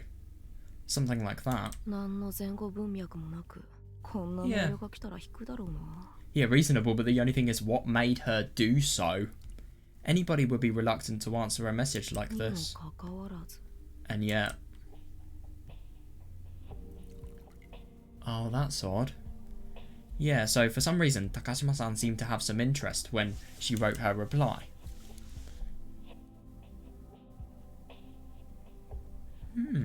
Oh, okay, that's interesting. The Cheshire Cat? What? Nice to meet you, I'm the Cheshire Cat. I read your message, but I've never heard those words. I'm sorry, that's interesting. So this is just a mad person randomly texting Zakuro. That's so weird. Though I am a bit curious. What is this large change that's going to happen to me? I am too. Is there maybe any symbolism in a Cheshire Cat? Let's see. Oh, it's a fictional cat. Oh, right. So it's a cat known for its distinctive, mischievous grin. It looks like it's definitely something that is there to provoke fear in people.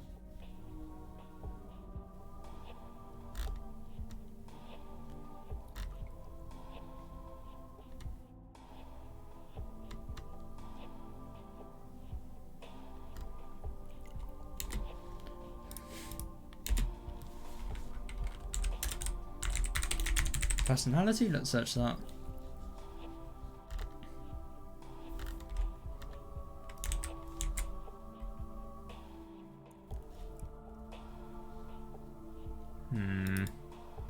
No, not really. If anything, so it says the Cheshire Cat is the only character in Alice in Wonderland who actually listens to Alice. With his remarks, he teaches Alice the rules of the Wonderland.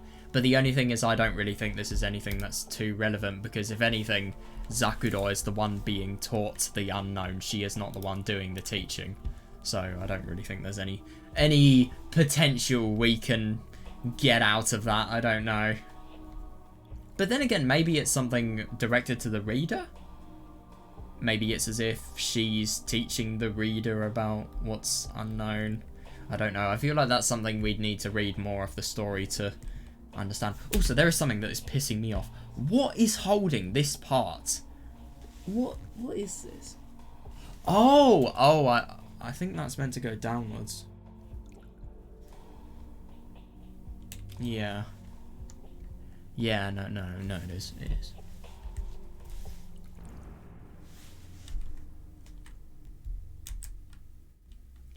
Yeah, that's interesting. It looks like Cheshire Cat is Takashima-san's username. This name shows up quite a lot.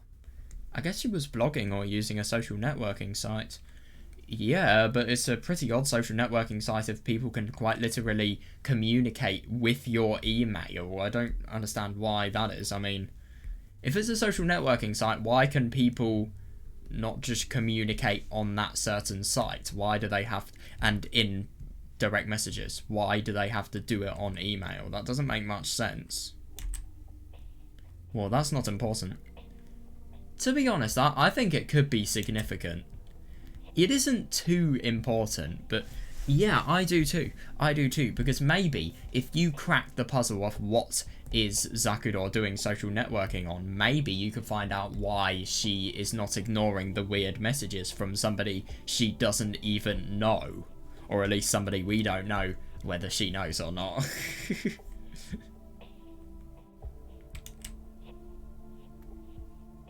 Yeah, maybe. Yeah, maybe that sentence you will experience, you will probably not. Interesting. Wait, is it? Does it say probably here as well? Yeah, why is it not a definite thing? Yeah, why is it probably? That's odd. Maybe that sentence, you will probably experience a large change, caught her attention.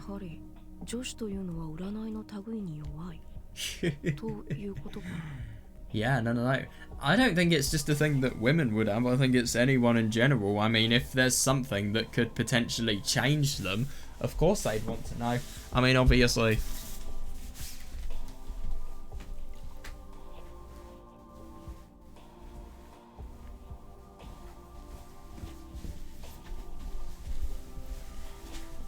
You've got to be careful though, because this could be the tools of a scammer's trade. It really could be that that's the case. This is Asami's response to Takashima-san's message. Yeah, right.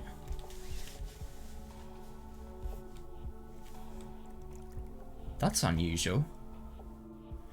Always at 1 minute past X amount of hours. That's so weird. When was Zakuro's message? Oh, that's fucking weird. Look at this. What? 3,591 minutes later. In other words, an hour and blimmin'. What did I say? 91 minutes. What? Minutes? Sorry, seconds. Wait, what? I'm so confused. No, yeah, minutes. Yeah. Yeah. This is 23 hours and, yeah, 51 minutes later. Yeah. I was really confused then. But, yeah. Yeah. So, whoever Usami is, I'm really surprised that these are not very close friends. It looks like it's just somebody who is... They're fishing for people, and they found Zakuro. Maybe it's because she's a really vulnerable person who has the potential to do something like this. Maybe Zakuro's been really posting edgy stuff that may look like the post of somebody who would want to commit suicide. But the only thing is, I mean, how could you really assign a motive to something like this? I mean, these people were committing suicide. I mean, do I need to say more? Why would there be any weird schemes going on aside from genuine delusion-related ideas and motives?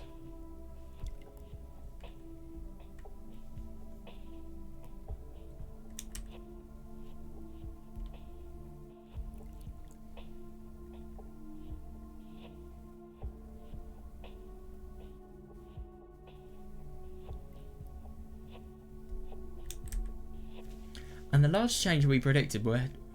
Oh, that's weird. And the large change we predicted would happen to you was a change to your cognizance. The good thing is a person's death. Soon, one of your problems will disappear. Yeah, that's really odd. An even creepier message.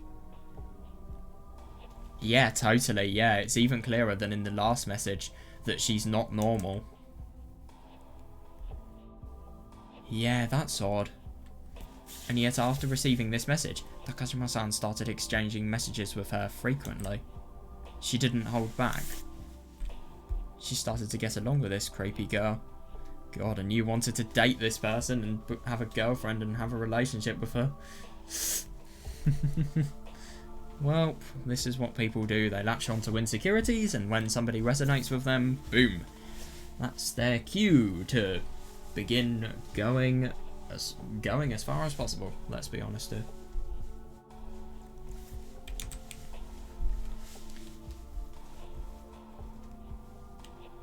What? Huh?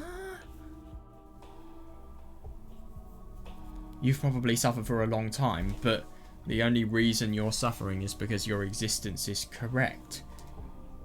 Oh my fucking...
It's starting to connect though. Everything we saw that was posted on the underground message board by Zakuro is a reflection of these ideas. So these ideas here were put into her head by whoever the hell this guy or this girl is.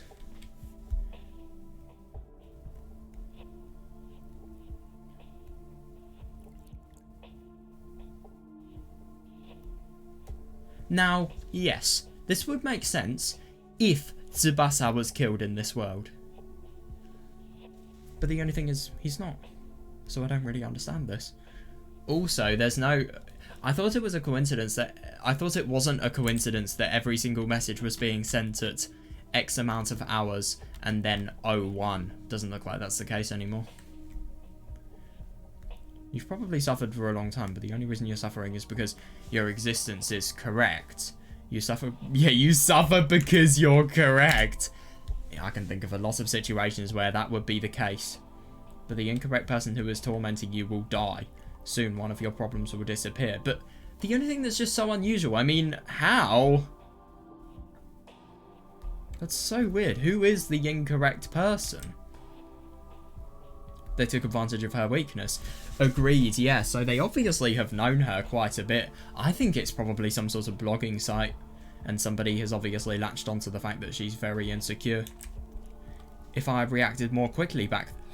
Oh, Jesus, I know. Yeah, totally. I totally agree. Yeah, Takashima-san wouldn't have gotten involved with them. I feel so bad for Takuji. He was really stressed with bullying. He was really stressed with himself. And in general, he just had the total cop-out attitude. But now, him becoming the saviour, I mean, this delusion, if anything, and his absolute terror around him. If anything, I suppose you could think about it as just him and the fact that he has a lack of peace of mind just from how little he's done to help Zakuro. So now that he's actually solving stuff, the delusions are going, and he's properly giving into what his mind was trying to tell him. Yeah. Oh yeah, I don't blame him whatsoever. Yeah, that made me regret my actions. But still, who are these people? Is it one of those fad suicide groups? Yeah, it is odd that. Yeah, there used to be a lot of people looking to make suicide pacts on the internet. Yeah, fair enough. I mean, my fucking god, if it's not even... If people actually want to do it, it's still bad because they're getting encouraged into doing it, but, I mean, at least it's not as bad as somebody manipulating somebody who would be living a life. But because they're insecure, they'll obviously go with it, and then it will result in the end of their life. Yeah, they will gather people like this and die all together. Why don't they just die? Agreed, yeah, seriously. Yeah. Yeah, why do they try to drag other people down with them? Yeah, that's actually really weird, what? But the incorrect person who is tormenting you will die. Agreed, yeah. Yeah, no, because ironically it could be that person that could be the person described here may be the bully. Because if you think about it, it's really quite funny because this all makes sense. I mean, she is the incorrect person. She's trying to spread some horrible belief into Zakuro's mind that makes it so that suicide is justified. Yeah.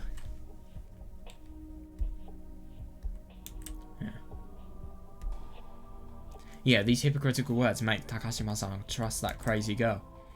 After she got this message from that person called Usami, Takashima decided to meet her in person. Interesting, yeah. Yeah, totally, yeah. It's not clear what they talked about, what Takashima-san thought about it, or why they decided to commit suicide. Yeah. It's just so weird. I mean, a relationship and a friendship, possibly. Well, I mean, obviously one person's being manipulated, but I suppose Zakuro, if she was really manipulated... Well, no, maybe it could have been a genuine friendship, who knows? Maybe this manipulation was just... I don't even know what I'm saying. I mean... It's just so weird why you would get to know somebody so well just to then commit suicide with them.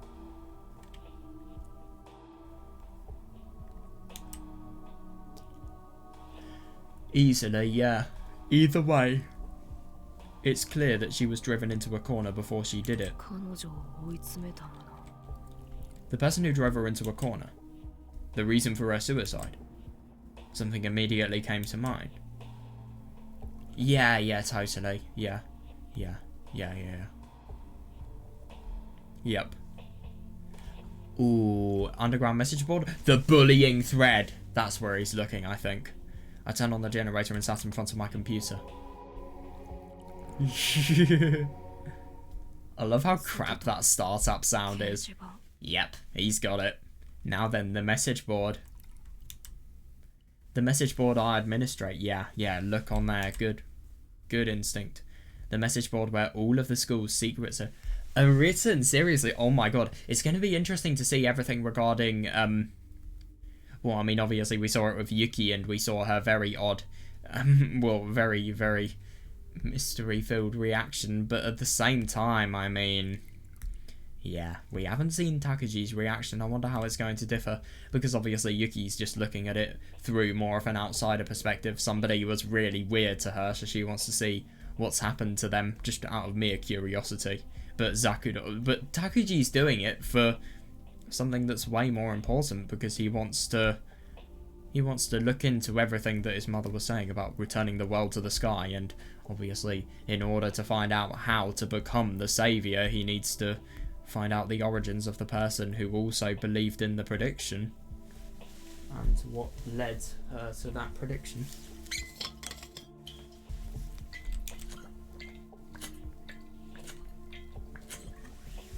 Yep, now we're getting into the real ugly crap. We really are.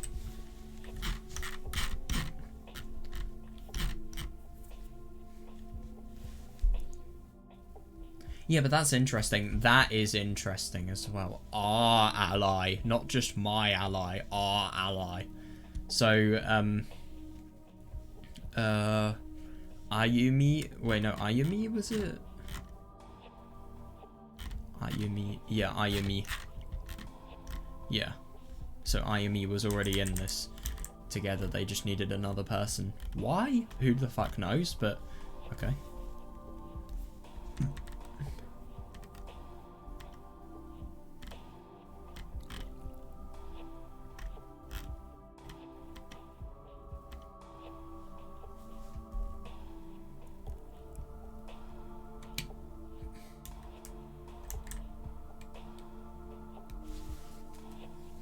This is really unusual.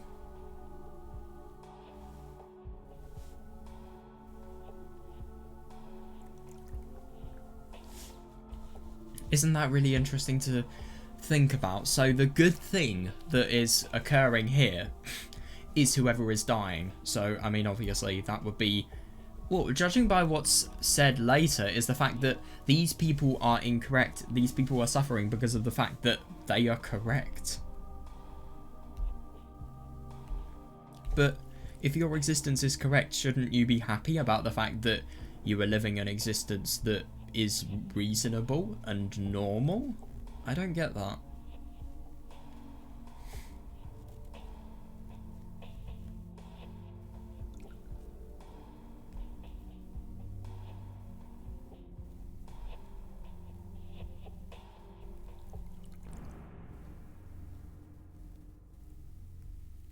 Yeah, but that is really odd because it's saying rather than her dying, the person who is making her life horrible will die.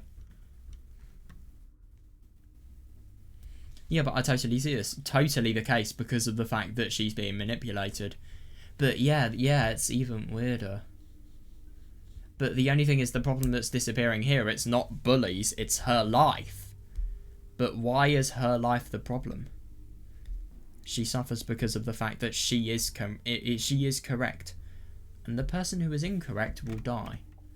But the only thing is that kind of implies that she's the incorrect one, so I don't know. She was driven into a corner, of course. Oh god, this is going to be... I feel like this is going to be quite disturbing.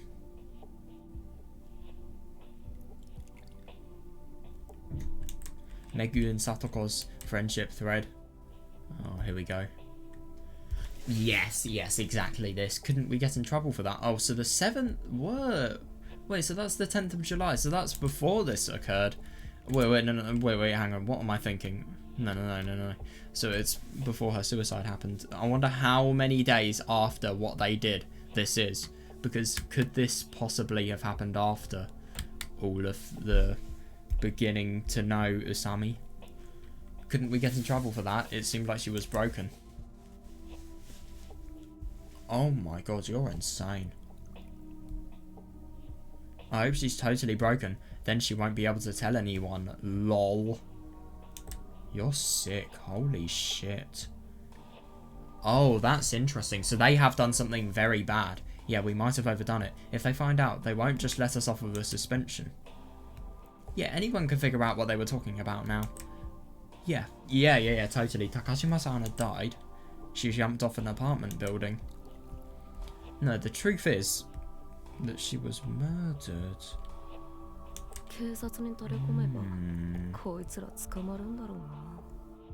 That is a very interesting thing to say. I don't know. I mean, it would be a very well done crime if that was the case, because, I mean... And it would also require another person dying. Maybe that's why Zakuro looks different. But she sounds the same, though. She sounds exactly the same. Oh, I don't know how you explain that.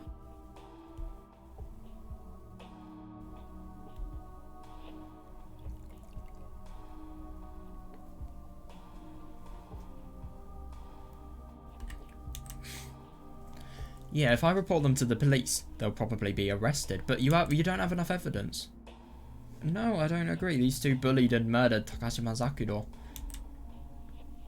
They bullied her, tortured her, and murdered her. Where are you getting this evidence from? Bullied her to death. There's plenty of reason for the piece. Okay, yeah, bullied her to death, sure, but at the same time, they were bullying her, which obviously clouded her judgment, and then that caused Usami to be able to manipulate her because of the fact that she was weak. Bullying was a potential cause of the death, but it wasn't the definitive cause of death, which is kind of what they bullied her to death implies. So I don't necessarily agree. I hate to be making allowances for people like that, but unfortunately I think that's, I mean, to me at least, it's logical. There's plenty of reason for the police to arrest them. I don't know what they would be charged with, though. Extortion, assault, anything would work. But to be fair, I mean, if they are talking about something that they could barely be, they wouldn't be let off with a suspension. I mean, I really do wonder if it could be arrest worthy. But what would you say? Well, to be fair, I suppose you could think these are the people that have bullied them. These are the people that have bullied Zakuro. She's committed suicide. Is there a connection? Can you find out? If you need to charge these people with anything. But at the same time, I mean, I don't really know if the police would do client requests like that. I just can't really imagine them doing stuff like that. Unless you hired somebody who was a private investigator or something like that. Don't know what they'd be charged with though. Extortion, assault, anything would work. This is all the evidence they would need. Reasonable, yeah. Yeah, that's interesting, but I'm not interested in any of that. It's not like I want to be the hero and get revenge for Takashima-san. No, and if anything, it's totally selfish what he's doing. Yeah. I indifferently looked into their relationship. Takashima Zakuro, Akasaka Megyu, and Hitami Satoko. Yeah. I looked at the past posts. Anyway, I made this thread.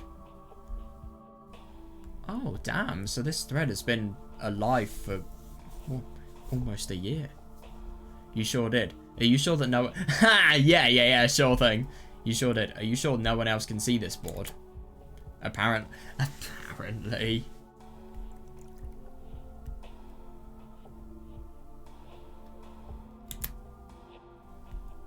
They started this thread about a year ago. Yeah, that's interesting. They'd written these thoughtless sentences because they didn't feel human pain. Oh god, probably loads of... Oh, yeah, reasonable. Yeah, they describe their fun lifestyle here in this thread. Yeah, no, totally. Yeah, they ease their pain by inflicting it on others. Yep, complete bullies mindset. They bleached their days white with pain and turned them into something wonderful. Isn't it interesting when you think about wonderful here, because it is something that is completely backward. It's wonderful for them, but for anybody else with a reasonable perspective, and who is, well, for anyone else who wants the world to go forward, let's say, of course that would be the opposite to what the actual case is.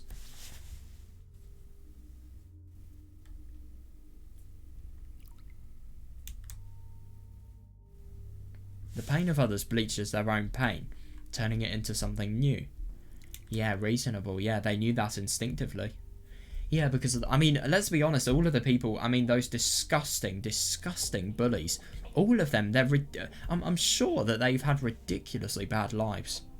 I mean, to be honest, the only person we actually know who has had a horrible life is Nishimura, you know, parents who beat him, but we don't know anything else about any of the other bullies yet.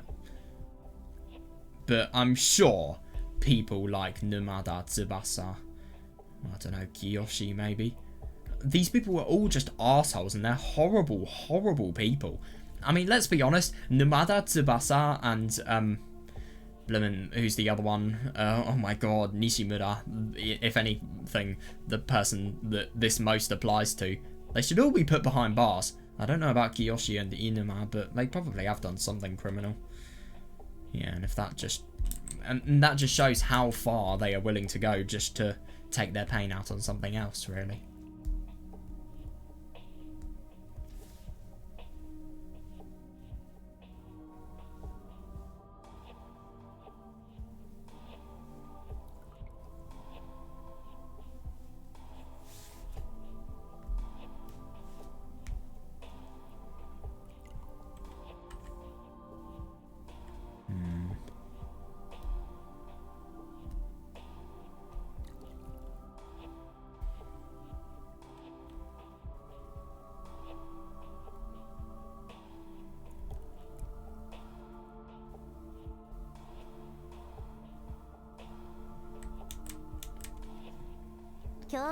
Oh my god. So these, I'm really surprised these people have sprites. Jesus Christ. They look so ugly. I mean, Jesus Christ. I would have thought this person would be a vampire, not a human. God. I'm actually quite impressed by how odd they look, if I'm going to be honest. I thought they'd look a bit more normal. The weather was nice today, so I went up to the roof.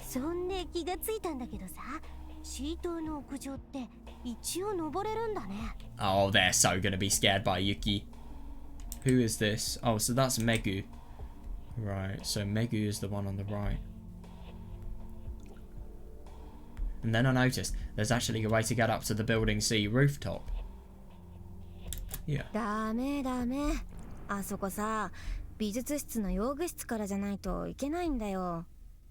That won't work. You can only get up there by going through the fine arts club's tool room. Oh, yep. Even though it's a complete tool room that you're probably not even allowed to go into, you still go up there anyway. Oh, yeah. Or you just go through Takuji's hideout, let's be honest. We can't get in there, of course. God. Yeah, reasonable. Yeah. I just think it's so funny how mischievous this person looks. I mean, holy shit. She really does look like... To be honest, she looks like somebody who would be a prostitute. I'm not even joking. That's not what I'm getting at. It means no one would come, right? God, you can just hear how cold these people sound. Well, of course not. Oh, they're actually thinking of joining the club. God, let's join the Fine Arts Club. Huh? What?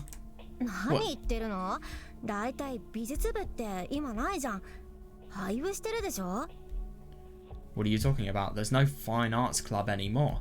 That club got nixed, didn't it? That's the best part. Yeah, seriously. You mean just to use the roof?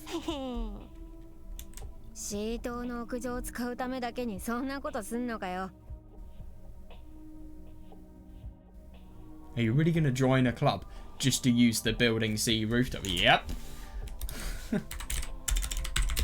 What does nixed actually mean? I've never heard that word before. Oh, yeah, that's what I thought. Yeah, to be cancelled. But so they're saying that the Fine Arts Club got cancelled, and yet they're then just saying that they're going to join the club. Maybe that was a lie. I don't know.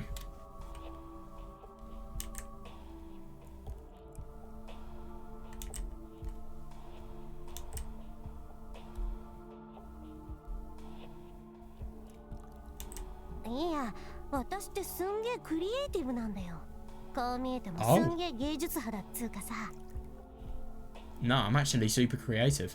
I might not look like it, but I'm an artist. Seriously? Oh. You've only reached the second level in art class. Oh, shit.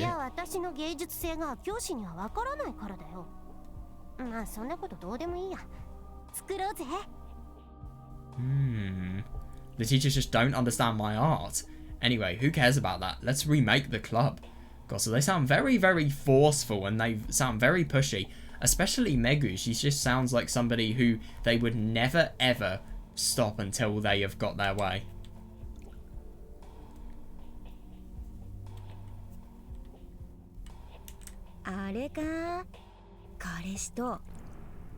Oh, God. Oh my god, yeah, I completely forgot about who this person is going out with. Holy fuck. Don't you just want to go out there with your boyfriend?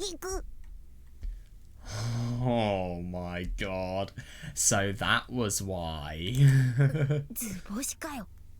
Bullseye, huh?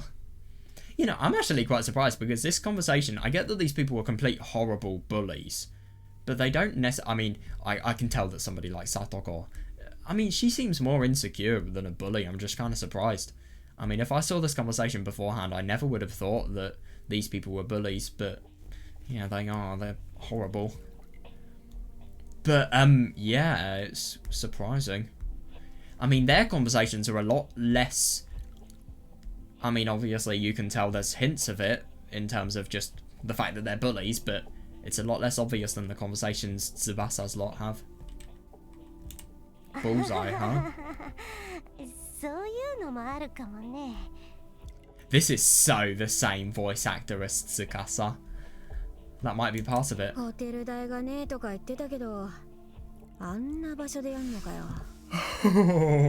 You said you couldn't pay her for a hotel, but would you really do it up there? Yeah.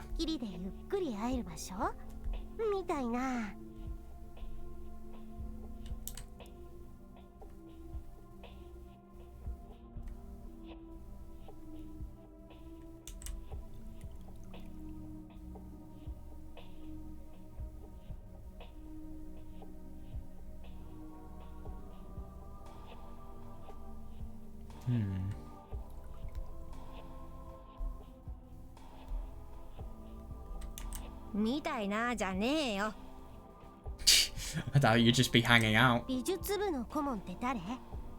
Who's the fine art club's advisor? Yeah.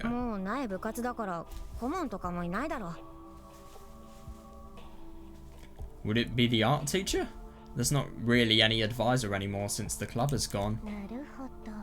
So this is kind of a reenactment of the conversation that they are having based on the threads. Just, well, based on their friendship thread. So this conversation is actually going on online. I guess I have to, though I really don't want to. What? Wait, what? I guess I have to, though I really don't want to. Come on, Miss Senagawa. Don't say that. 美術の小林先生が来年で定年なんで、今年はもう顧問できないんだってさ。だからさ、瀬名川先生しかいないんだよ。Oh, I see. Yeah, interesting to think about how she's definitely latched onto it. Satoko didn't really seem too enthusiastic about it at first, but I suppose you could think about the fact that it's a place they could hang out in, so yeah.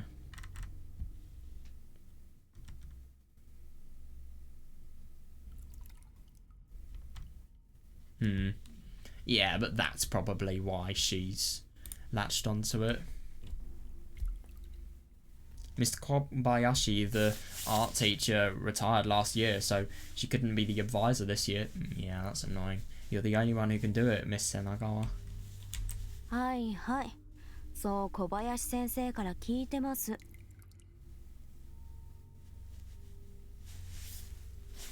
Yes, yes, I heard from Kobayashi sensei. だから私に来年までのつなぎということで顧問を受けてほしいとも。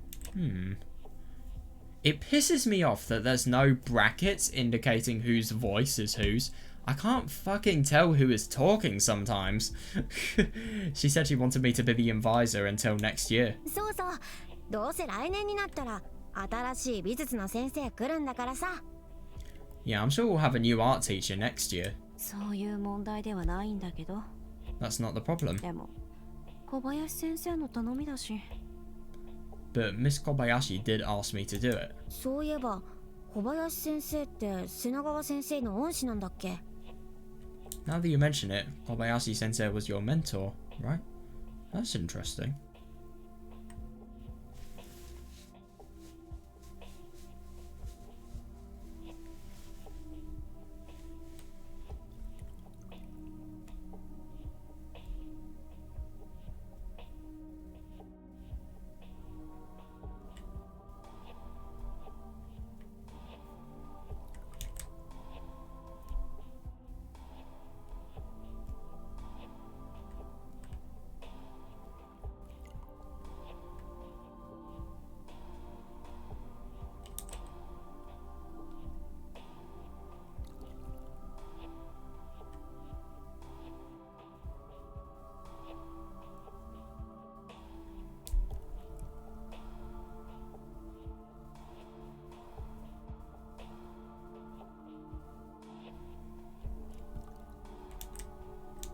そうよ。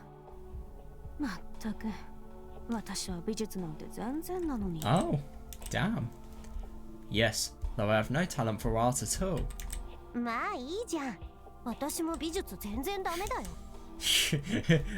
Isn't that really quite funny to think about the fact that she was totally exaggerating how good she was at art beforehand, saying that art is her super talent, and even lying to her friend as well. I mean, obviously her lie was found out instantly, but she still did it.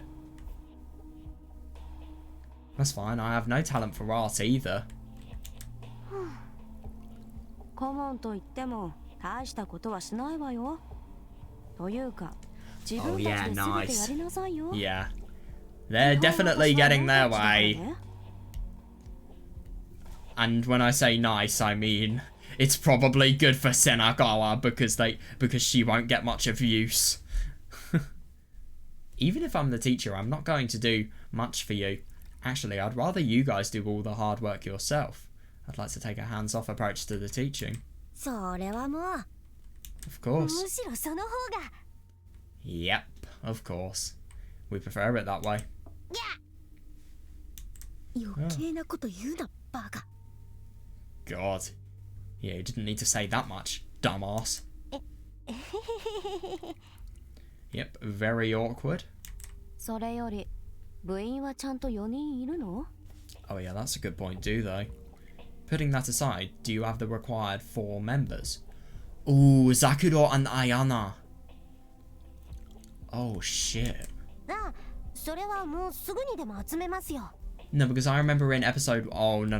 I remember in chapter 1, we remembered hearing a little bit about Ayana and, oh no, Zakuro's last conversation. I feel like they all went to this club. Maybe Zakuro and Ayana genuinely tried in this club, but they were bullied by these two. Who knows? By the way, I just genuinely find it so weird to think about the fact that these people, their faces look so young, and yet they are basic, like, especially Megu here. I mean, her face looks so young, and yet she is basically the same height as this fully grown adult, i.e. the teacher. まだ集めてないの? You haven't already gotten enough members? ああ、でも目星はついてますから大丈夫ですよ。I don't like this. I have an idea who I want to ask, so it should be fine. まあいいです。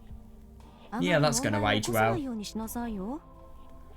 Well, okay, tries not to cause any trouble. She clearly doesn't know her students. Holy fuck. はい、大丈夫です。Yeah, sure. Sure thing. You'll be fine. Famous last words. Yeah, totally. There's no fine arts that are going on at all. A fine arts club formed just to use the rooftop. Agreed, yeah. It's existed only so that they would have a place for themselves, where no one else would come. These two found that place. でも私は は 君か。 陸上部と科学部の掛け持ちだし。 But I'm already in the track and field club and the science club. I'm genuinely surprised that somebody like her would go to clubs. To be honest, I'm kind of surprised somebody like Kimika wouldn't be skipping lessons. I mean, she not only had a gun, but she also had a really, really dangerous laser pen-like weapon. I mean, who would be doing stuff like that? No. Oh my god, she was one of Zakuro's bullies. I feel like they've all bullied her in this club. いいじゃん。名前貸してくれるだけでいいんだよ。部活でなくてもいいからさ。Yeah, interesting that. But I'm already in the track and field club and the science club. That's fine. We just want to use your name. You don't have to come to any club activity. That's hilarious. They're not even going to host club activities. Jesus Christ. Yeah. 何？立花。断る気なの？ Oh, now we're going to see them bully. What, Tachibana? Are you going to say no? あのさ、部員って何人必要なの？ How many members do you need? ああ、4人だけど、なんでだよ。Yeah, we're totally seeing these people beginning to get nasty now. I mean, beforehand, what they're doing is they're trying so hard, and they're using, well, they're just completely selfishly using a part of the school just so that they can get their way. Yeah, now we're seeing them getting nasty.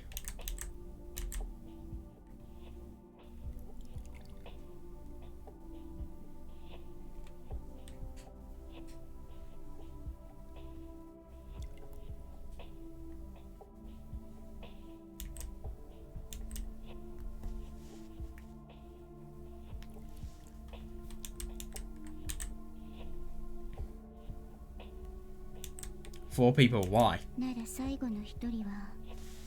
What? Which means the last person would be Zakuro. Oh, fucking hell. Oh god, no, of course she wouldn't. And Zakuro can't refuse, can she?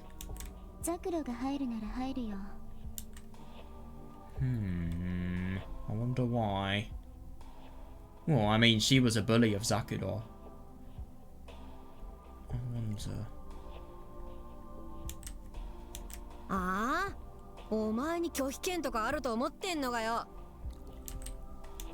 Do you think you have the right to refuse? Oh.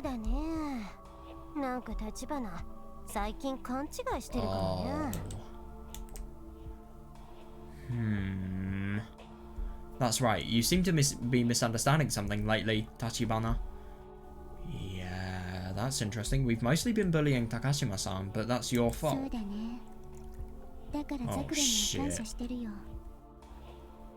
That's right, I'm glad Zakuro is here now. You're fucked up.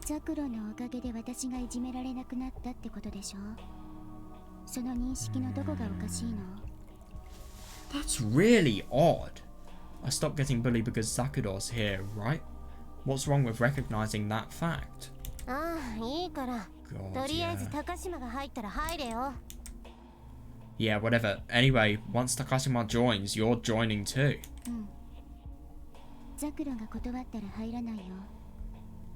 Yeah, if Zakuro refuses, I'm not joining.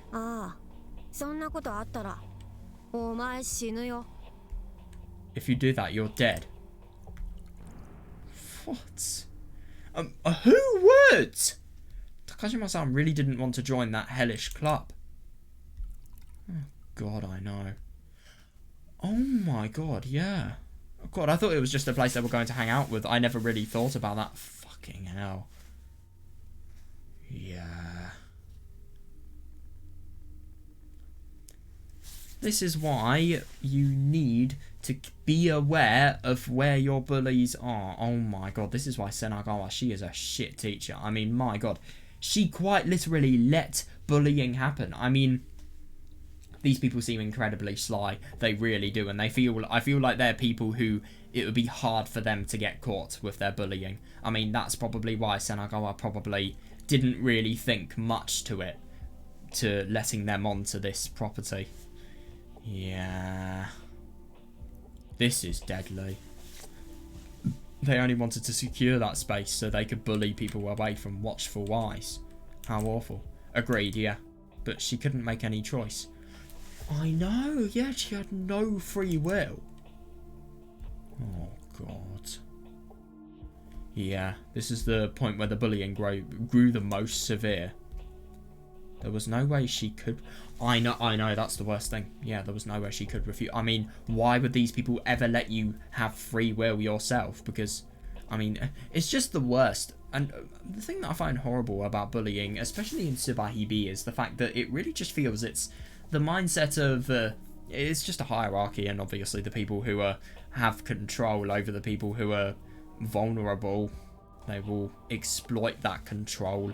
And like Takuji was saying, they will bleach all of the problems that they have within themselves, and they'll turn it into something they enjoy by just inflicting it on other people, and it's horrible. It really is. There was no way she could refuse. Their hidden layer was atop building C. Exactly, yeah. Other students wouldn't come there, and even the teacher's attention wouldn't fall on that. I know it's horrible, yeah, on that deserted island. The worst thing about all of this stuff is... Oh yeah, I really do wonder what's going to happen about Zakuro's doll as well. I really do. But yeah, what I find interesting about everything that is going on here is that Kimika was bullied, but then obviously Megu and Satoko, they found Zakuro to bully. So then what happened is it's just as if they're toys. You don't like one and then you stop playing with it and then you just completely disregard it and throw it away. And that kind of reminds me of the sort of, if you like, throwaway culture of these bullies and ethic just to throw everything away. You just use something while you want it, and then when you don't want it, or this person's become boring for you to bully, or if there's somebody better, then you just go. But what I find really odd is the fact that in episode 2, it was as if Kimika was really, really scared of what was going on, because we always thought that she was somebody who was bullying Zakuro. If anything, she was happy that Zakuro was there, and it's awful because it shows a lack of personality, but it also shows a lack of power, because you're happy that somebody's there. You're happy that somebody else is suffering just because of the fact that you're not. I mean, the lack of human nature in that, it just shows what these bullies do. I mean, these bullies just reduce people into people who they kind of forget about their morals just so that they can listen to this, really. It's really interesting, actually. It's horrible at the same time. It's just an interesting little perspective that I never really thought could happen.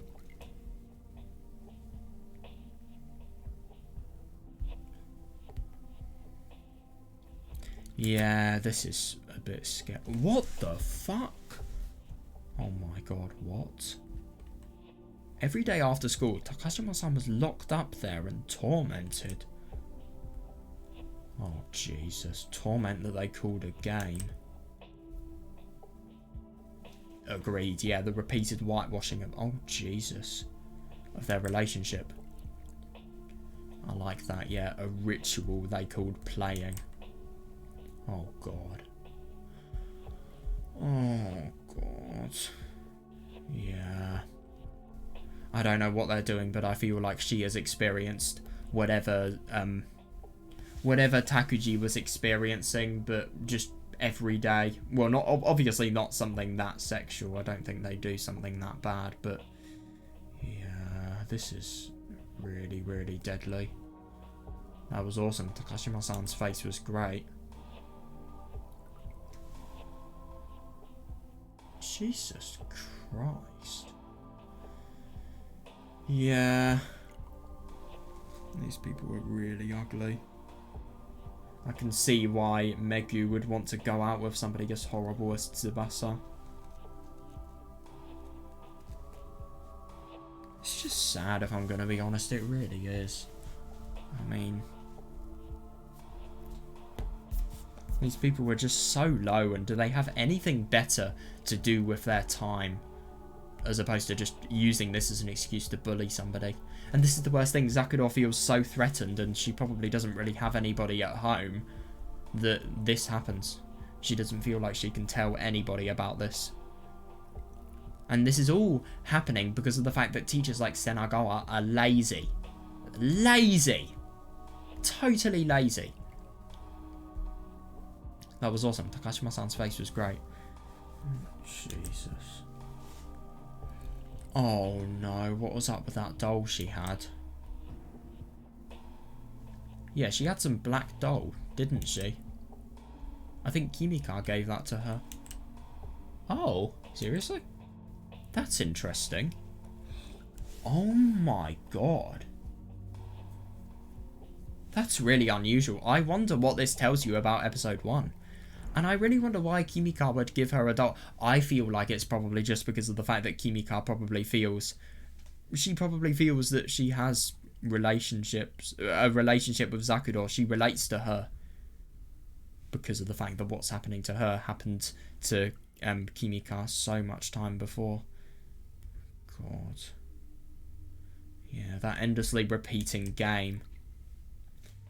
I know. Yeah. Yeah, neither killing her outright nor letting her live. And I totally see that. I mean, bullying like that, I don't know what was happening to her, but it's probably stuff that is really, really disgusting and seriously low as well. Probably the stuff that could change your life. And the stuff that I wouldn't be surprised would lead to the suicide as well. Yeah, so it's as if that she's not being let to live because of the fact that her life is being ruined.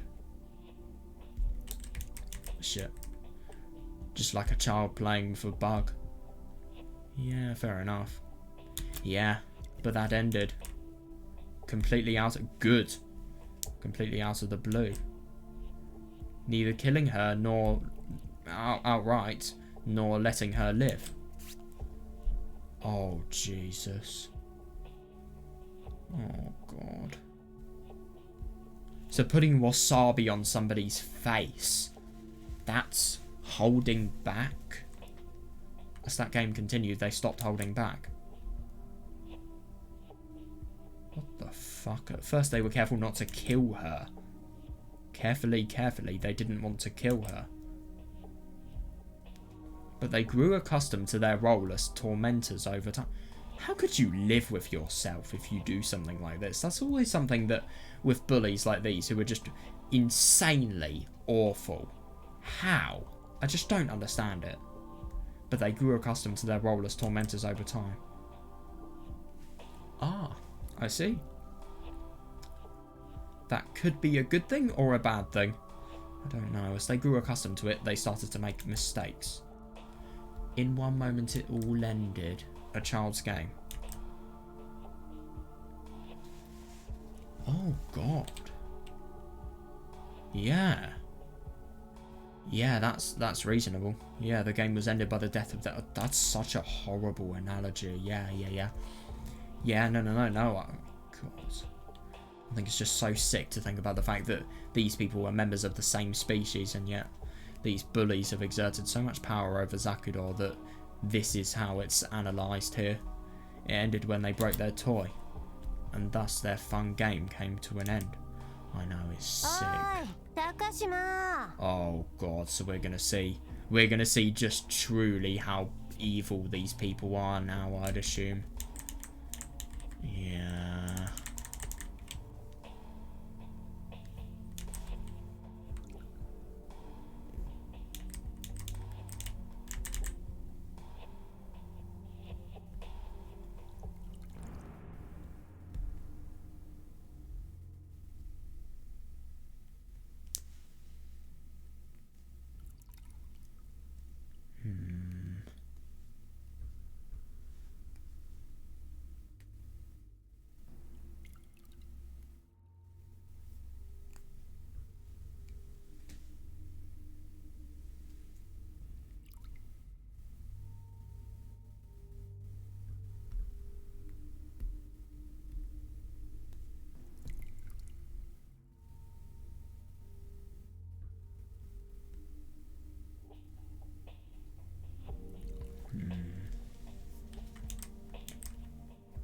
Oh, God. Yeah.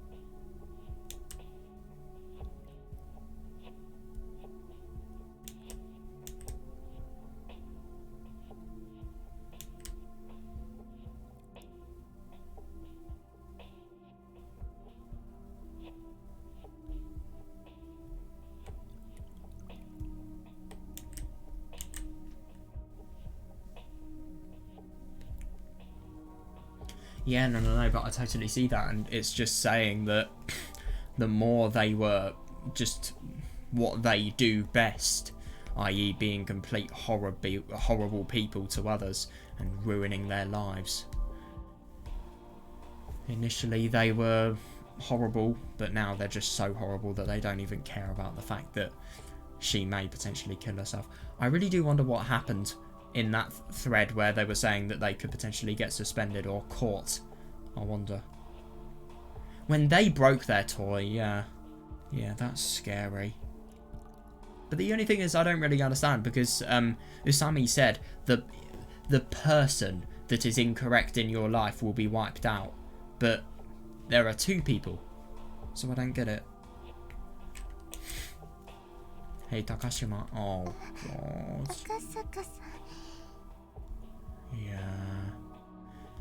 Yeah, this is the worst. I mean, the thing is about Zakuro is she is just so weak. She really is similar to Takuji, and they have gone through the same experiences. I mean, these people are monsters. I mean, just look at her. How can you not tell that somebody like this is not a monster?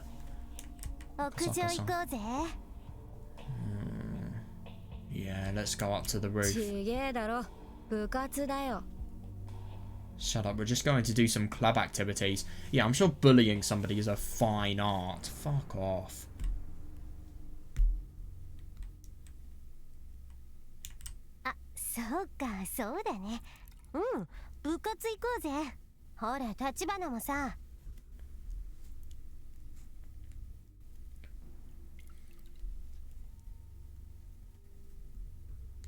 Oh yeah, that's right. Let's go to our club. You too, Tachibana.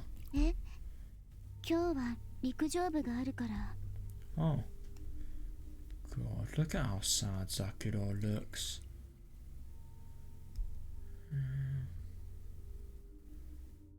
I don't really know. I'm just looking at Zakuro's face. It's just... I don't really know. I think it's just because of her eyes. I mean, they just look so dark and soulless, and she just looks really sad, and it's just as if she's just looking at us, because she is looking straight at us as well, just asking for help.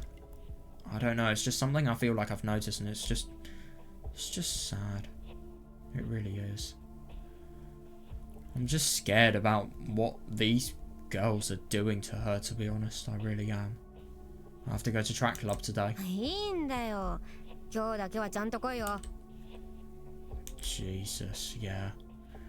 I mean, what the fuck would happen if you said no to somebody like this? Also, can I just say, I really do wonder what would happen if you went against these people. Like, I feel like these people are way more psychological than violent bullies, but yeah, I don't know. I mean, to have a boyfriend like Tsubasa for Megu, for example, I'm sorry, but you've got to be violent to have somebody like that as a boyfriend. Well, to be honest, I feel like with boyfriends like that, you do one wrong thing, boom, he's going to become abusive.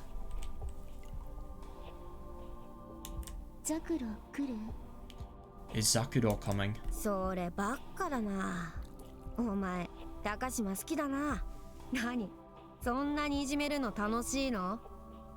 You always ask that. You really like Takashima, huh? Is it that fun to bully? What, you're telling me that... Oh my god. So, Tachibana bullies Zakuro as well?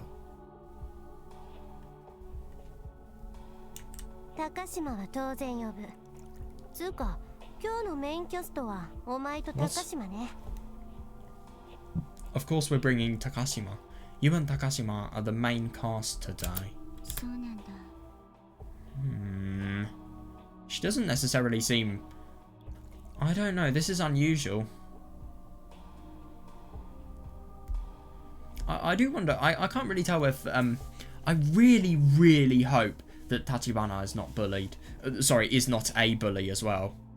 I hope that she's not a victim who is then taking the bullying and the pain from the bullying that these horrible people have given her out on Zakuro.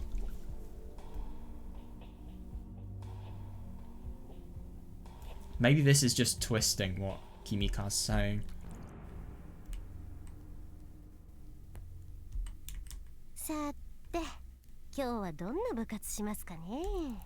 Well then, what should our club do today? Well, yeah, of course. I don't think bullying is something... Oh, God. Well then, what should our club do today? Probably nothing to do with fine arts. Yep.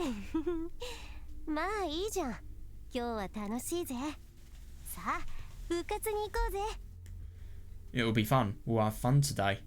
Let's go. You'll have fun, and Satoko will have fun. Will these two have fun? No. Oh god, I really don't like this. Oh.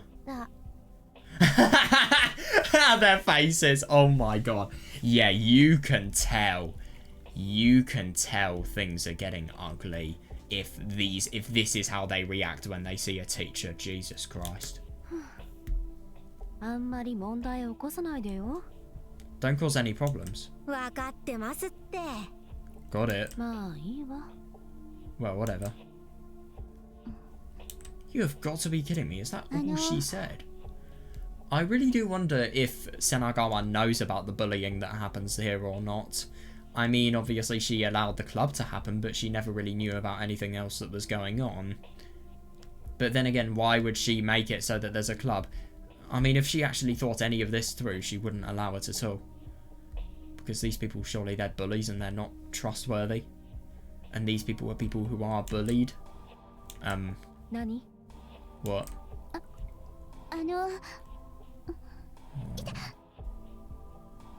Oh, fucking arseholes. Yeah, she's probably trying to tell Senagawa about something they've done. Nani? What is it? God, this is evil. It really is. 問題。本当に起こさないでよ。何度も言うけど、美術部の顧問は次の先生が入るまでのつなぎだからね。Seriously, don't cause any problems. I'm just covering until we get a new art teacher, alright? You're not exactly doing anything, you're just allowing them to have a club. She's a joke. Hi. Yeah, she really doesn't realise the extent of nastiness of the people that she's let have a club. Yeah.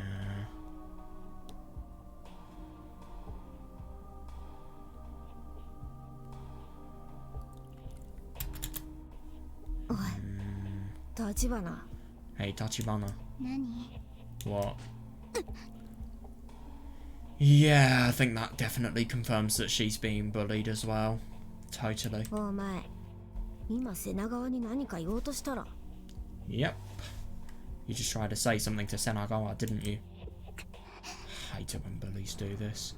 To be honest, I mean, I won't deny that she is an idiot for trying to tell on these people when they are right there next to her, but still, they shouldn't be doing this. Jesus. Don't do anything suspicious like that. Next time you're dead. Oh god, who's that? Oh, that's Kimika. Yeah, no, yeah, totally. These people are definitely on each other's side. Kimika. Oh god. Yeah, so she definitely seems as if, well, I mean, she's getting bullied a lot as well, I think. Oh. Maybe not then. Takashima Zakuro tried to reach out to Kimika, but Kimika coldly slapped her hand away. Kimika?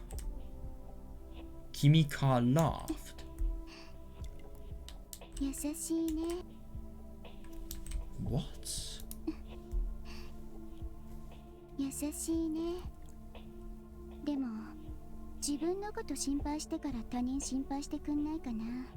You've got to be kidding me. I can't tell what's happening.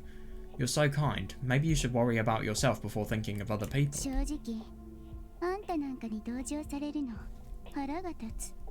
You have got to be kidding me. I mean, it obviously does fit with what we've learned in episode 2. I'm just really surprised. Because this is just totally the case of somebody who is bullied taking it out on someone who is lower. That's insane. You're so kind. Maybe you should worry about your... Well, not really. To be fair, this isn't really bullying. It's just rude. But it's still sad to see. You're so kind. Maybe you should worry about yourself before thinking of other people. Honestly, having someone like you...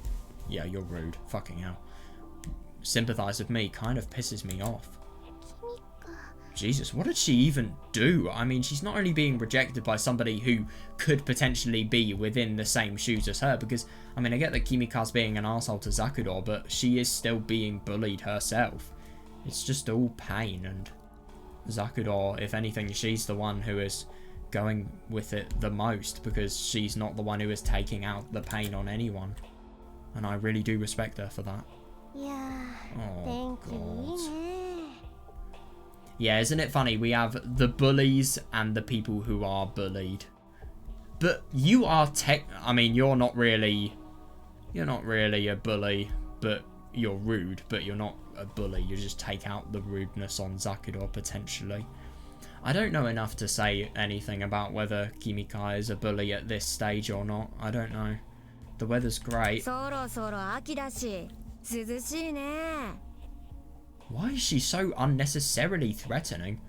It's getting nice and cool since fall is coming. 冬とか寒すぎるから、ここで遊ぶとか、 Good. なくなるんじゃないかな。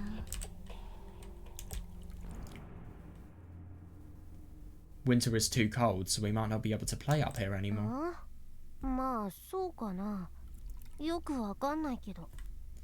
Huh? Well, maybe. Didn't really think of that. Yep. Doesn't surprise me. I don't really think these people were... Well, I don't really think they think about much. Didn't really think of that. だから目いっぱい遊ぶんだよ。 Yeah. And this is the horrible thing. Because of that... Well... Zakuro's probably going to be driven into suicide. Just because of the fact that they're going to make the most of their time. So as a result of that, they're going to be as horrible as possible. But if anything, these people are bullies. Shouldn't they be the people who are the tougher people? Who are the courageous and... Well, they're surely the people who are above everybody else. They're at the top. So shouldn't they be able to maybe deal with a little bit of cold? Nah, they're cowards. Of course they would be.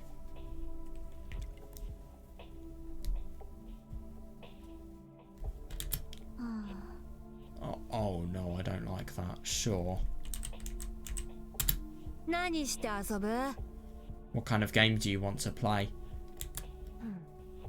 あのさ。 Hey. Yes. Oh no. Megu pointed towards Takashima's skirt pocket. 前から気になってたんだけどさ。 Oh, その right. 人形って何？ I've been kind of curious for a while. What's up with that doll? Huh? それ。 Oh, that. Yeah, what is that? Yeah. Oh.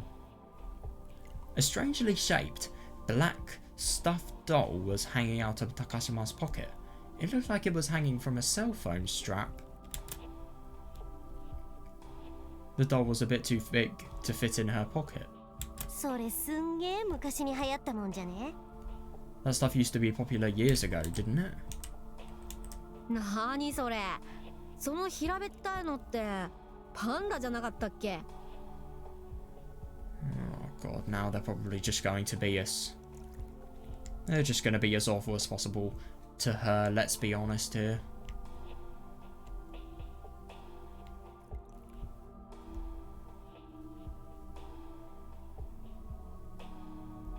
What is it? I thought it was a panda. 真っ黒いのはさ、立花がマジックで塗りつぶしたんだよ。ひどいことするね。 What? It's black because Tachibana painted it and cast a spell on it. What a bad girl. 私が塗りつぶした。 Yeah, I painted it.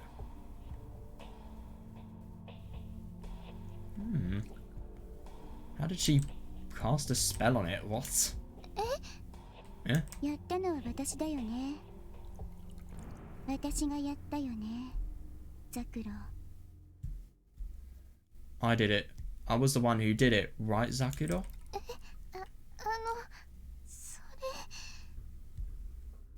God, I feel bad.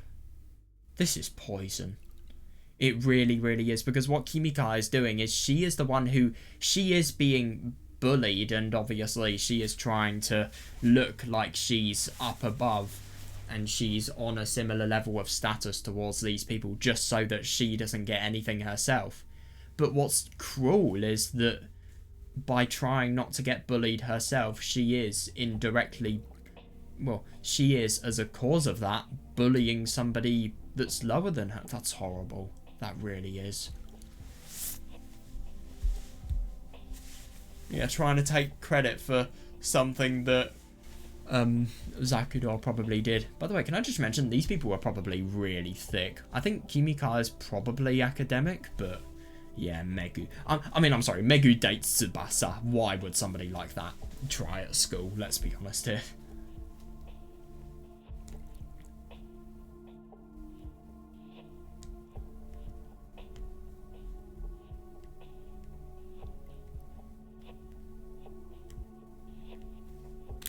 でもさ、そういえば同じもん橘も持ってたよな。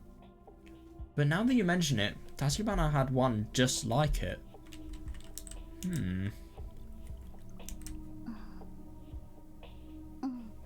Yeah.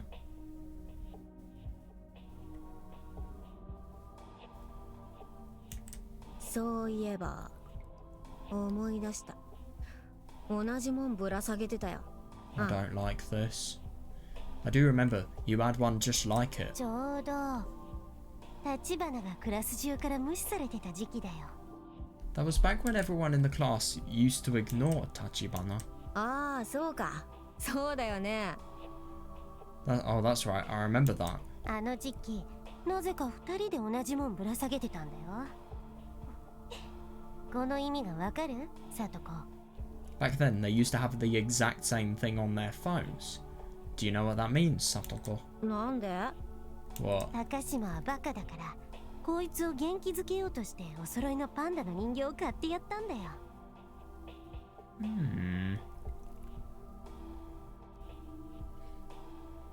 Oh, yeah, I'm finding it really hard to tell what the true character of Kimika is. Tachibana wanted to cheer up the stupid girl, so she bought her a matching panda doll. というか、互いにプレゼントし合ったんだよ。とは言っても、私は速攻捨てたんだけど。ね、ザクロ。Yeah, but no, I'm just so confused because she's done something that's... No, I think... Oh, this is horrible. So I think what she has probably done is she's given Zakuro something to try and give a false sense of trust into her. And then what's happening is she's getting Zakuro to agree to anything that she's saying so that everything's convenience for her and she gets less grief from these two horrible people.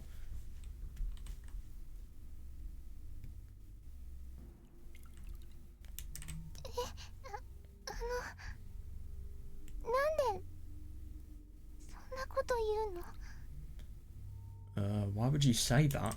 橘はさ、自分がいじめられなくなったらすぐにぬいぐるみ捨てたのにさ、高島はずっと持ってるんだよ。Tachibana threw hers away once she stopped getting bullied, but Takashima held on to hers forever and ever. バカだよね。 What an idiot. そんなことないよ。ザクロはバカじゃなくて、優しいバカなんだよ。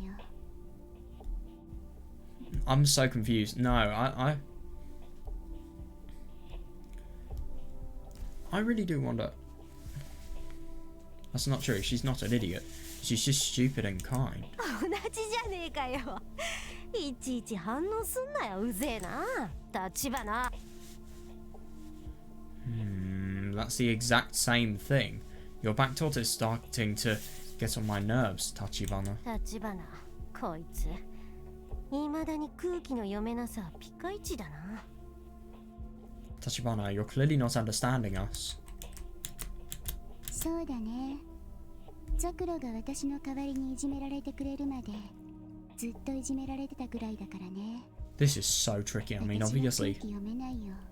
obviously Zakuro finds it really hard to talk to people, so just being in situations like these where she's not only bullied, but she's also just having personal things just talked about really badly here. It's really quite sad. It must be so uncomfortable for her just to endure this.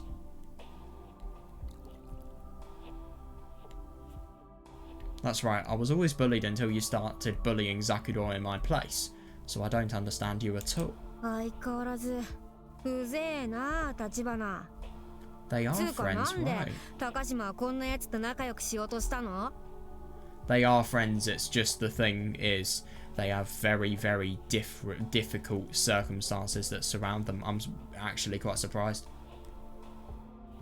Maybe the reason why everything happened in episode 2 was because of the fact that Takuji was mad at the fact that he didn't do much to stop it. Maybe she didn't do enough.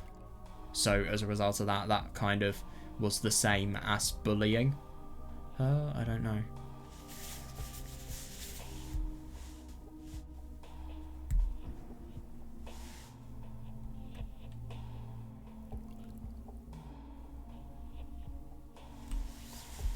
だいたいそのぬいぐるみってさ、裏切りの象徴みたいなもんじゃん。 That doll was like a symbol of your betrayal, isn't it? 立花に塗られてなんだなんだかなんだかわからなくなった人形なんてなんで持ってるの？ Why are you still carrying around that weird doll Tachibana painted for you? でもね、 Oh, I feel bad. これで真っ黒で可愛いから。 Oh, but it looks cute this way. Yeah, I mean, I don't blame her for thinking that, but this is just the wrong audience. 真っ黒で可愛いんだそれ。Yeah. ザクロは何でもかんでも優しいね。 Yeah, I think that's confirmed it. These people are definitely friends and they're just trying to get through ridiculously hard times. And I think it's just so sad the fact that these people have had a friendship that's formed because of the fact that they've been bullied by the same people. I mean, I suppose it could be a thing that's a little bit good. They've had a friendship out of it. But at the same time, I mean, it's clearly not a big friendship because of the fact that, well, firstly, when this bullying stops, will they ever see each other again? And also, well, obviously, Zakuro, the friendship clearly wasn't strong enough for Zakuro not to want to kill herself. So, I mean, I really do wonder how important this was to Zakuro, this friendship here. It's just so sad, it really is. It's just so odd as well.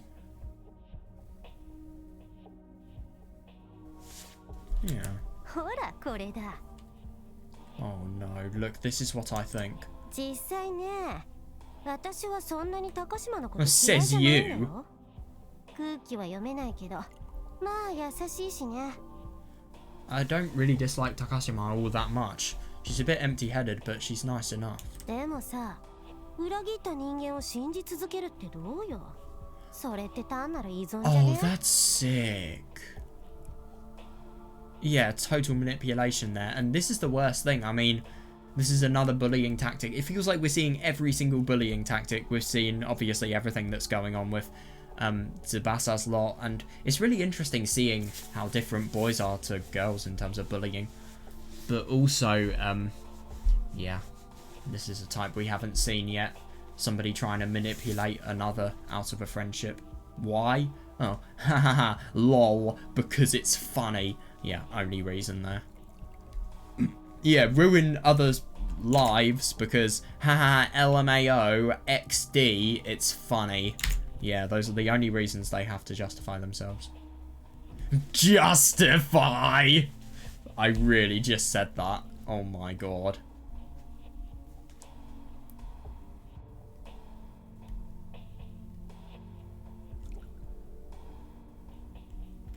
依存とか難しいこと言うね。 Yeah, reasonable. Yeah, she is a dumbass. You sounded pretty smart there. まあね。 Of course I did. そういうのじゃなくて、ただ気に入ってるだけだから。このぬいぐるみがほら黒くて可愛いし。 Yeah, I feel really bad. Because Zakuro, I mean, I get that she wants to justify why she likes it, but these people don't care. They're horrible, they're thick, they will never see anything that's lovely like this, really. That's not it. I just like this doll. Look, it's all black and it's so cute. はあ。けなげですな。 Yeah. Yeah, totally. And they're not. She's so pure. けなげだね。優しいんだね。ザクロは優しい。 She's pure and kind. Yeah, Zakuro is pure. Yeah, Zakuro is kind. Isn't it interesting how annoyed they're getting? それに引き換え立花はさ、高島にいじめの矛先が変わったら、どっちかというと特攻隊長みたいにいじめてるじゃん。 What? I don't understand this at all. And then once Takashima is the one getting bullied, Tachibana is in the first line to bully her. そうかも。私はそういう人間だもん。だよね、ザクロ。 Maybe that's all I'm good for, right, Zakuro? そんな。君かそんなことないじゃない。君かはだって。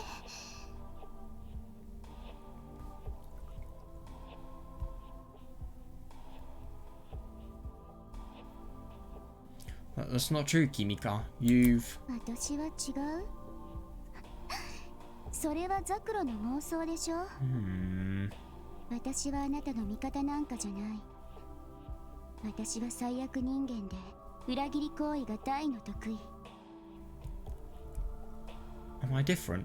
That's just your imagination. I'm not your ally. I'm the worst person on the planet. I'm a traitor. でも君か。 But Kimika... ゲームやろうぜ。 Oh no, let's play a game. は Huh? ゲーム？ A game? そう。ルールは簡単。 Oh god, yeah, the rules are simple. Oh no. Oh, stop. Oh yeah, I thought this was going to happen. Akasaka Megu forcefully yanked the protruding doll out of Takashima's pocket. Yeah. It was old and worn, so it broke off from the phone easily. Give it back. ほら、サトコパス。 Oh, I fucking hate him. I hate these people. This is evil. うわ、こんな汚ねえ人形なんていらねえよ。ほら。 Satoko catch. Well, I don't want this nasty doll here. 君か。返してそれ。 Kimika, give it back. パス。 Catch. ほらほら。早くしないとこの人形の速度はどんどん速くなりますよ。 Yeah. Yeah, and this is the worst thing.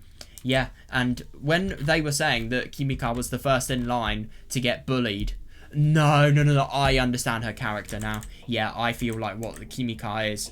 Yeah, I agree. You're shit. You're horrible. Because if anything, I think Kimika is actually another type of bad in terms of these bullies. I mean, she is the one getting bullied by these two, Megu and Satoko. She was a past real victim in the past. And she understands how nice and how kind and how good of a person Zakuro is, so much so that she sympathetically made a doll for her. But she bullies her. Well, she doesn't... Well, she kind of bullies her. She participates in Megu and Satoko's bullying so that she isn't bullied herself. And I totally agree. Yeah. You are a traitor.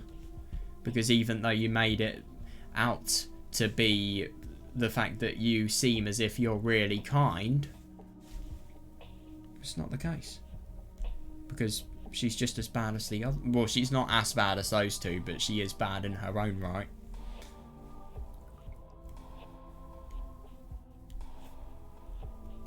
I think this is just twisting it.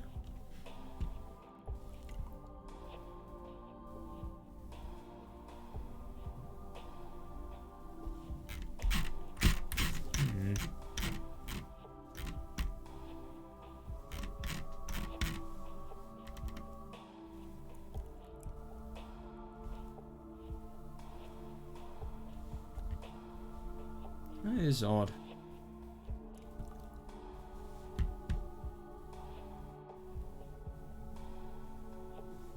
Yeah, but no, I can kind of see that because she is letting this happen, and having someone that kind give her the treatment that would be deserved for somebody who is a really kind person is just something that annoys her because of the fact that she realises what she is doing fully.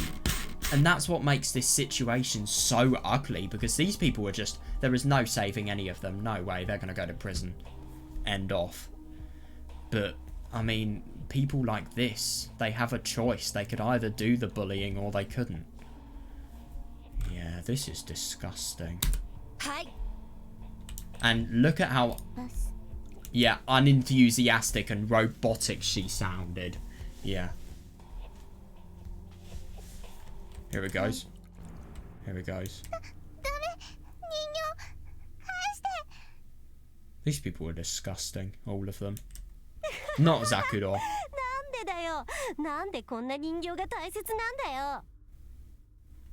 Why? Why is that doll so important? だってさ、立花は持ってないんだぜ。 Oh god, it's probably because those two told her to. You know, Tachibana threw hers away. でもこれは君から買ってくれたものだから。 But Kimika bought this for me. Huh? なんであなたはそうやって。 Why would you say that? Well, why would you do it if you don't want it to be... Well, yeah. Kimika. Oh, no.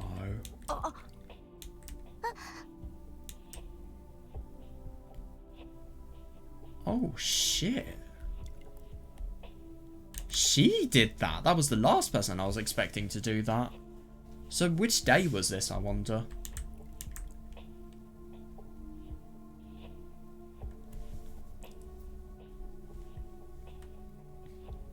This is really ugly. It really is.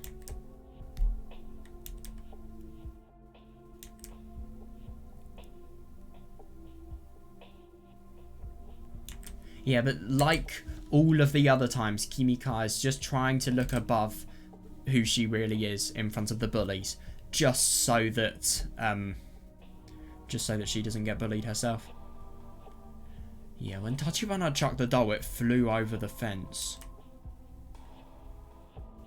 Was this by accident or what? Oh, fuck. Even Tachibana Kimika herself was too surprised to move. What? Dumbass. The two of them grew pale as well. Well, you've deserved it. You totally have. This is Zakuro's. Oh no. Takashima tried to go after it. She climbed the fence and then... What the fuck? A sound cut through the air. Immediately after. Huh? The sound of impact. Takashima. What is it? What is it your concern? Dude, you fucking bullied her, you disgusting human being. What the hell? Dumbass. Oh, somebody's killed herself and then that's what you say. I really wonder.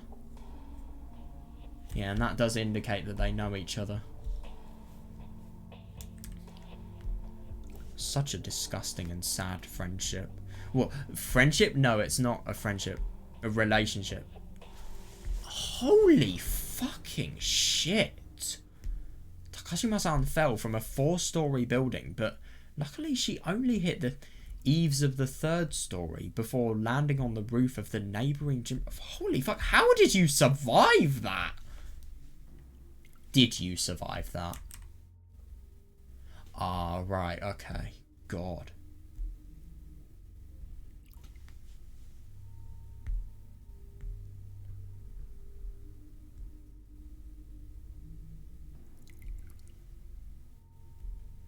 It wasn't a very long fall, so she didn't suffer any major injuries. I can see why it would definitely be the case that they would be found out and they would be scared about what would happen to them. Yeah, it wasn't a very long fall, so she didn't suffer any major injuries. God, I totally agree. Though maybe it's not accurate to say she was lucky. Oh no. This is what I can gather from what they posted in their thread. Agreed, yeah, and this is their personal chat. Takuji shouldn't... What they are saying, this is what they think is security. But no, it really isn't, because somebody is literally reading their messages right now. These people so deserved what they got from Takuji in episode 2. Can I just say that? Can I just say that? They really did.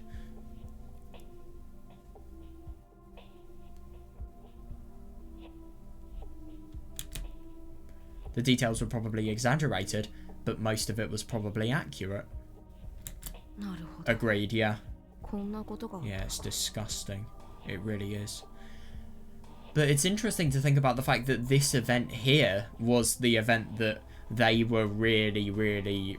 They felt as if that was game over for after they finished doing the event. So I do wonder. I really do wonder what's going to happen with Zakuro. Oh my god, man, this is rough. I see, so that's what happened. No,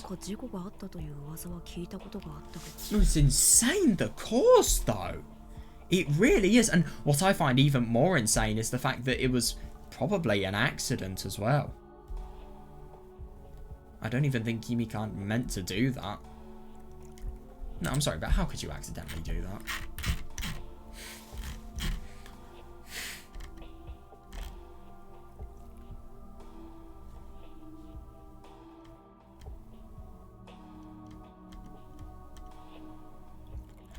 God, no, it wasn't an accident at all. It was because of the fact that she was mad about the fact that a secret of hers has been exposed. That's horrible. That really is.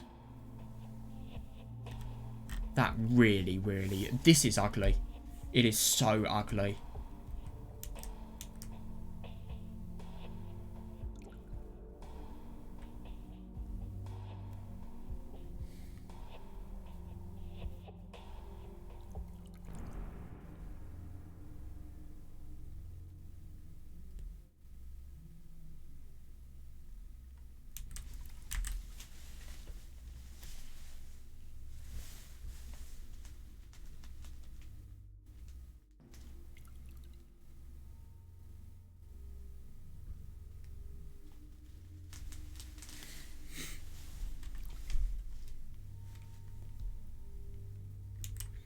I heard there was an accident, but it seems like...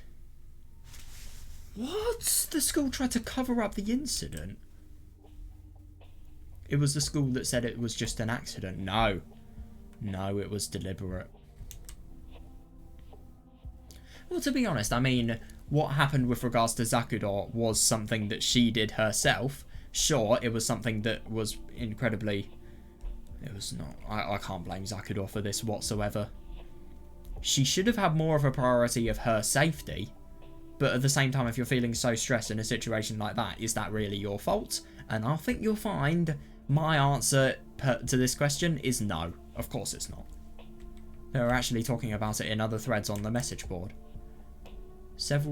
Oh. I see.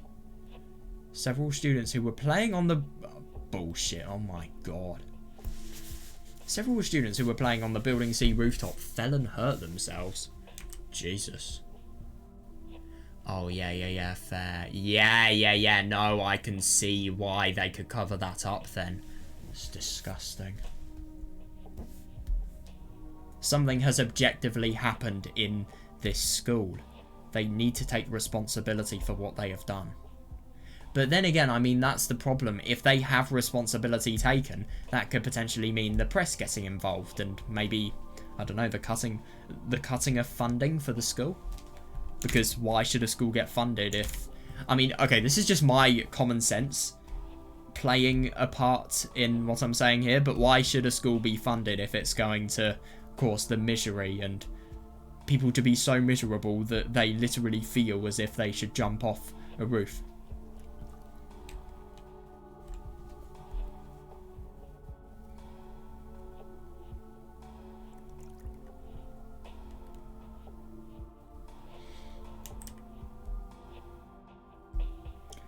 There were actually places where the building C rooftop had no fence at all. Though that had changed after the incident. Well, reasonable, but yeah. But was that the reason? Bullshit. Akasaka and Kitami claimed it was just an accident that happened while they were playing up there. Takashima Zakuro herself didn't deny it. That's insane. No, but the only thing is she's too scared to give the truth because of these arseholes. Takashima Zakuro herself didn't deny it. At that time, lots of teachers decided that it must have been an accident. God, yeah. Yeah, isn't that funny? Oh, you're such a crap teacher. Yeah, I'm going to be honest, I don't even know if it's because of the fact that she's afraid. Maybe she's afraid of everything that's going on. Maybe she's afraid of Megu and Satoko. Especially after the Fine Arts Club advisor's testimony. Typical. Yeah, irresponsible little fuck. Oh no, what did she say? Even though Senagawa had almost nothing to do with the club and wasn't there when it happened. Since they couldn't use the rooftop after that. Good. Yeah, good. The Fine Arts Club was disbanded. Good. The bullying directed towards Takashima-san was reduced. Oh, it's so horrible that a really, really bad cause and something that could have seriously been life-threatening has been the result of the bullying stopping. I mean, it's horrible to say, but at least there has been some sort of positive that has been gained from this situation. Yeah, I don't like the fact that it says reduced rather than stopped.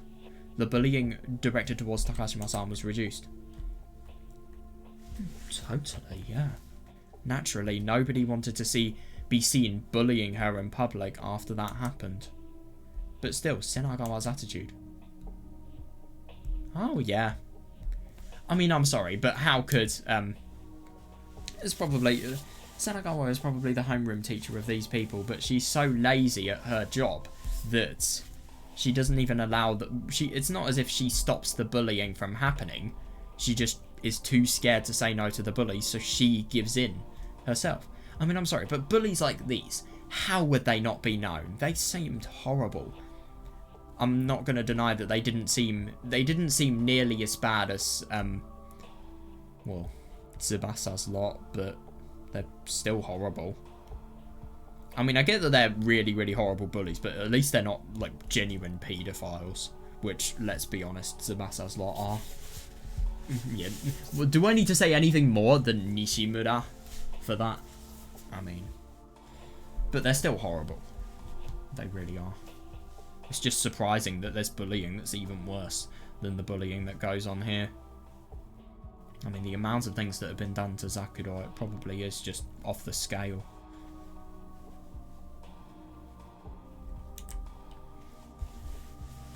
Oh my god, yeah. Apparently she told them repeatedly, don't cause any problems, and I'm just a hands-off teacher. Well, yeah, sure. I mean, this is just an excuse for your incompetence, but this, I mean, this is just noise to them. They won't listen to it at all. This just seems like something you casually say to a friend, not something a teacher should be saying to a bully.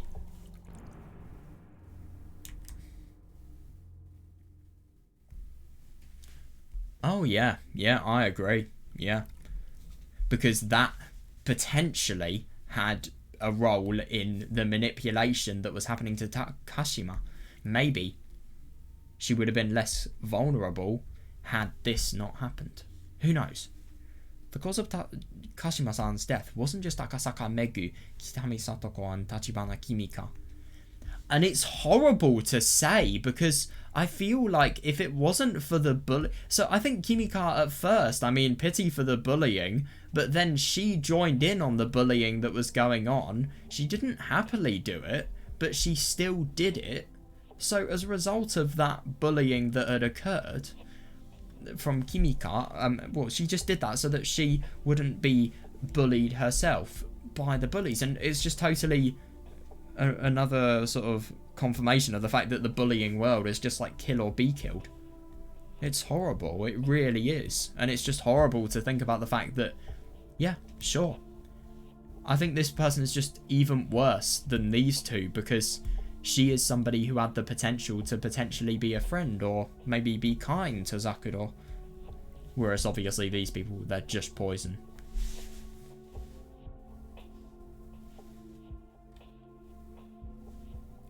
Senagawa was responsible as well. Agreed. An accident during club activities. That's nuts. The 4 people who caused it weren't blamed at all. That should be a total blame on Senagawa for incompetence. Out of the hospital? Fucking hell. Well, to be fair, I've been hospitalised in my school and yet nobody did anything about it. Oh my god, yeah, oh my god, yeah, that's actually really quite similar to what happened to me, because witness statements were taken, fuckers lied their way out of it, boom. The only problem is, I feel like it was a lie, but the worst thing is, and I don't even know this to this day, I can't prove whether it was an accident or not. I can speculate, but I can never have a definitive truth. And that's the worst thing. This was obviously deliberate, but I don't know if what happened to me was deliberate or an accident or not. So I can never ever prove whether the people everybody just trying to brush it all off as an accident was correct or not. And that's the worst thing. And that's what I hate about that, because I don't know myself.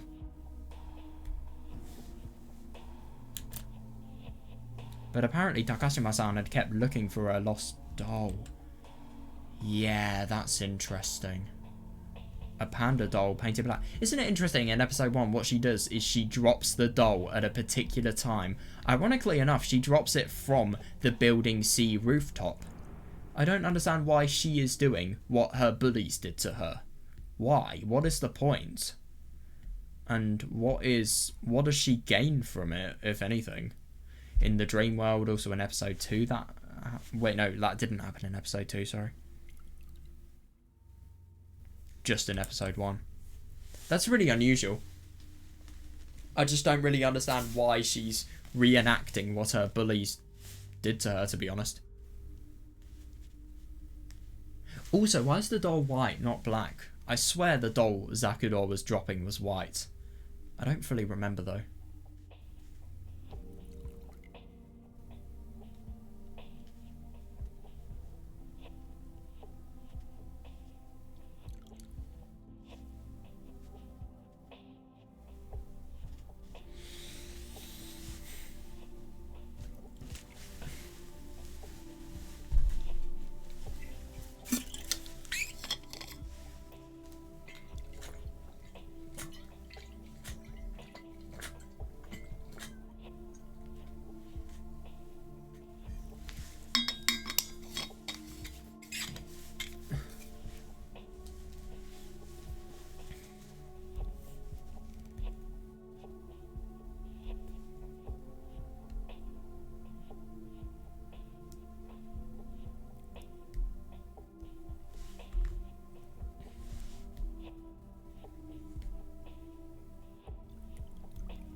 It's unbelievable.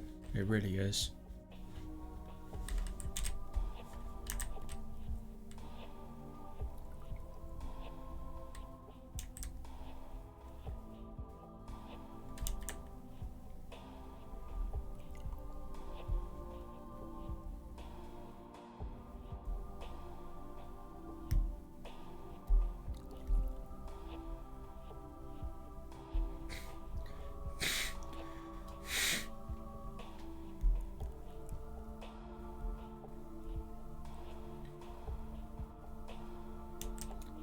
panda doll painted black. She'd kept searching for it. Yeah, that is odd. I really do wonder. So she was looking for a black doll. I looked away from my computer and checked her cell phone. Anything about a black doll, I wonder? Yeah, totally. Yeah, and that means it would be all the more difficult to find. It would have been attached to the phone in the place of a strap, so it couldn't have been all that big. Yeah. Such a sad detail. It really is. Now the phone only has a few thin straps attached to it. What's this? I thought the black strings were just a frayed cell phone strap, but this has to be. I didn't notice it before, but the phone kind of smelled. It smelled like a butchery, or rather a slaughterhouse. What the fuck? This is... I pulled on the strap and... What the fuck? How does it just casually change? What's this though? Is it some sort of hidden device? I don't know. Or maybe a port? But why would it be a port? Well, it's just part of the circuitry, internal part of the phone. I don't know. I pulled on the strap and it changed into something completely unlike a cell phone strap. I pulled it out and it was a lock of hair. No. It wasn't just a lock of hair. I don't understand this. What? A lock of her hair. Growing out of a fragment of her skull. I don't...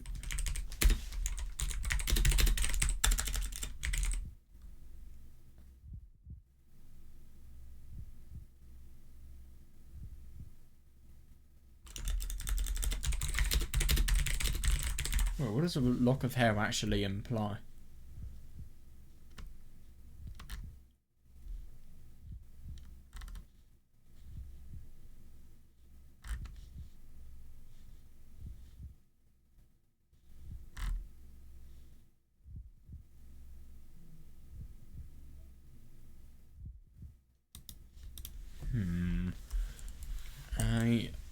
A lock of hair growing out of a fragment of her skull slowly came out.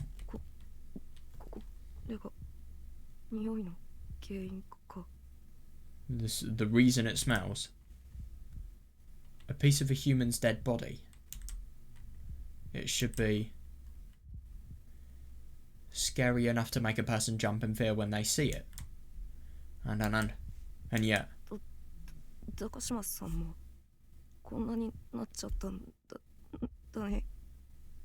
This is what happened to her.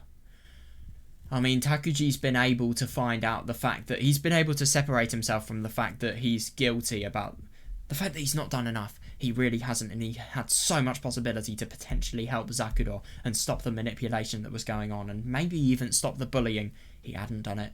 Now he is finally starting.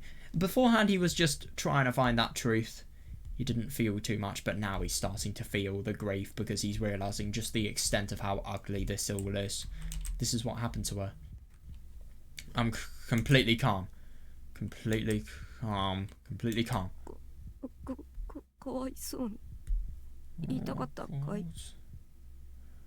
Poor thing. Did it hurt? Look how calm I am. My voice isn't shaking at all. Yeah, but you're making a point of the fact that you are quote-unquote calm. You are not calm. And I don't blame you for not being calm. I'm not getting emotional at all. Just analytical. Words. Just like an onlooker.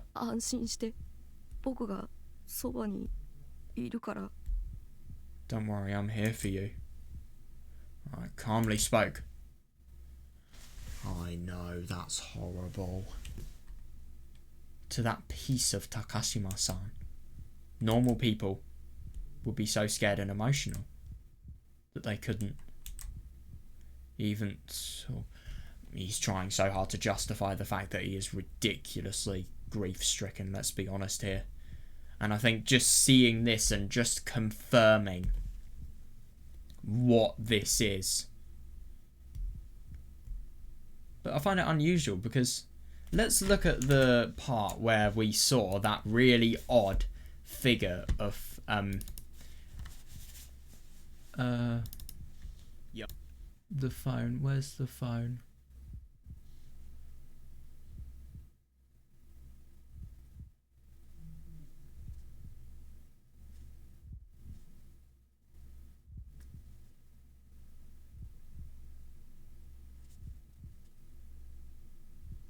Right, we've got the phone. Oh, that's interesting. So there was no hair in the phone that we were given in chapter 2. Yuki was given. Even talk. And yet... Oh, God. Yeah. Holy fucking shit. Completely calm, very calm, totally calm, absolutely calm, diving calm, ridiculously calm, rather calm, kind of calm, frightened calm, clearly calm, kind of calm, rather calm, happy and calm, just calm, very calm, precisely calm, peachy calm, quite calm, suicide calm, lonely calm, Buddha calm, analog calm, Nyamfo calm, Antarctic calm, raw calm, calm, samurai calm, super calm as ever, calm all day, always calm, running calm, sitting calm as can be, everything's calm all my life, getting calm, already calmer than I thought possible, even calm at heart, utterly calm, superhuman calm at last, suddenly calm, almost as if I'm calm, am I not calm? Yeah, and he's only starting to realise it now. My God, he's trying so hard to not let himself admit to himself the fact that he is ridiculously stressed about the fact that he is seeing, I mean, this disgusting and sad and awful result that smells like a slaughterhouse. This is unfortunately what he caused to exist, after all. I am a piece of God. Because my existence is beyond human. Because I've surpassed humanity. That's so weird. Because I remember stuff about archangels being present with regard to Zakuro's messages. And also the angel, if you throw the doll in the sky at the correct time, there will be an angel who will come down and will make it levitate and surpass the laws of physics. Yes, thanks to the archangel Didudu, I've begun to climb the stairway that leads beyond humanity. Yeah, no, it's interesting that, i.e. delusion-related person. I'm the person who ascends the stairs to God. I am the person within the omen. I am the person who ascends to divinity. Yep, and like Zakuro, ironically, it is total manipulation, because what happens every time Takuji is insecure, and every time he is grief-stricken, and he's not himself because of his emotions, this is what he latches onto. Isn't that funny? I'm the person walking towards that omen. I'm the person walking toward July the 20th. I'm the person who will return it to the sky. Yes, my mother said that. Yes, Didudu said that.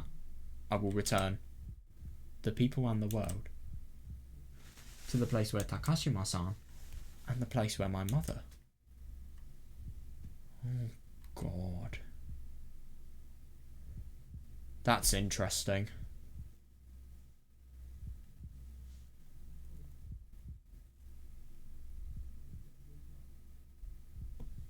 Yeah. To the end sky. That's interesting. Yes, that is. The end sky. That will come to fruition and bring it all to an end. This is not death. Neither is it life.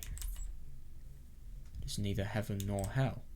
It will just come to fruition and then bring it all to an end. そうなんだ。 That's how it is. What the fuck? そうなんだよ。 That's how it is. 僕は人じゃない。人を超えた存在なんだ。 I'm not human. My existence has surpassed 母 humanity. 親がそうであったように。 That's weird. Just like my mother did. 僕も人を超えた存在。 I too have surpassed humanity. 人はそれを救世主と呼ぶ。 Humans call me the saviour. 世界を救う者と呼ぶ。 They call me the person who will save the だ world. から。 That's why. I wasn't swayed when I saw a fragment of Takashima-san's skull. Rather, I felt pity. 高島さん。痛かったんだろうね。 Takashima-san, it must have been painful. Totally, yeah. The day before, Takashima-san's ghost had come to visit me. Yeah, no, I see that. She kept saying it hurts and hurts over and over. Must have been painful. Must have been extremely painful. That's why she came to me. And yet... I see that, even though it was... Oh, that's genius. Even though everything was deliberately meant to be as if he was submerged in a viscous liquid, as if everything was impossible to run away from, he still managed to do it. I was still immature, so I ran from her. I ran from her, even when she came to me looking from... Yes, I agree. Looking for relief from her pain. ごめんね。また会いに来てね。 I'm sorry, please come visit me again soon. Is she going to, though? That's 今度は interesting. ちゃんと君を抱きしめてあげるから。 Yeah. Next time I'll embrace you, like I should have from the start. Interesting that the phone's getting more and more blurred. No matter how she looks, I'll embrace her. Because she is my lover. We shared our secrets. Yeah, and we were fated to be married. Even our entry into the same school was decided so that we could be together in the future. It was all decided and ahead of time. She loved me. I don't really remember it, but I'm sure she always loved me. Now I can understand that, so it's fine. I can meet her anytime. Just look. Oh, yeah, totally. If I just play the video on my computer, she will appear before me. Her two-dimensional yee-dee-doo-doo. She is so cute. 見えないよ。見えないよ。大いなる災いなんて。 Yep, and isn't ちょっと見 it? なさい。 Isn't it? Oh, it's going on auto. いいミルルちゃん。怯えは形のない怪物なの。心を惑わして悪い結果を呼び込むの。ここでもしひるんだら世界は破滅してしまうわ。いいの？ミルルちゃん。 Yep. 何？世界なんて滅んじゃってもいい。私は死にたくない。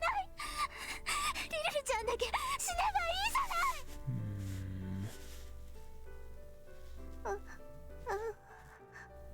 二人ともどうしたのよ。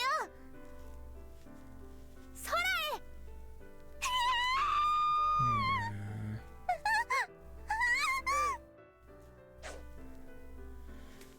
Look. Oh my god, I know. I can see her anytime I want. On my computer. I can see her あ anytime る I 意味で want. は万能な時代だね。 Jesus, it's a rather convenient age we live in. 死んだ人と会話がパソコンを通してできるんだからね。It's a very interesting thing he's saying. Since we can use computers to talk to the dead. Well, it's not like just anyone could do that. Well, whatever. More importantly.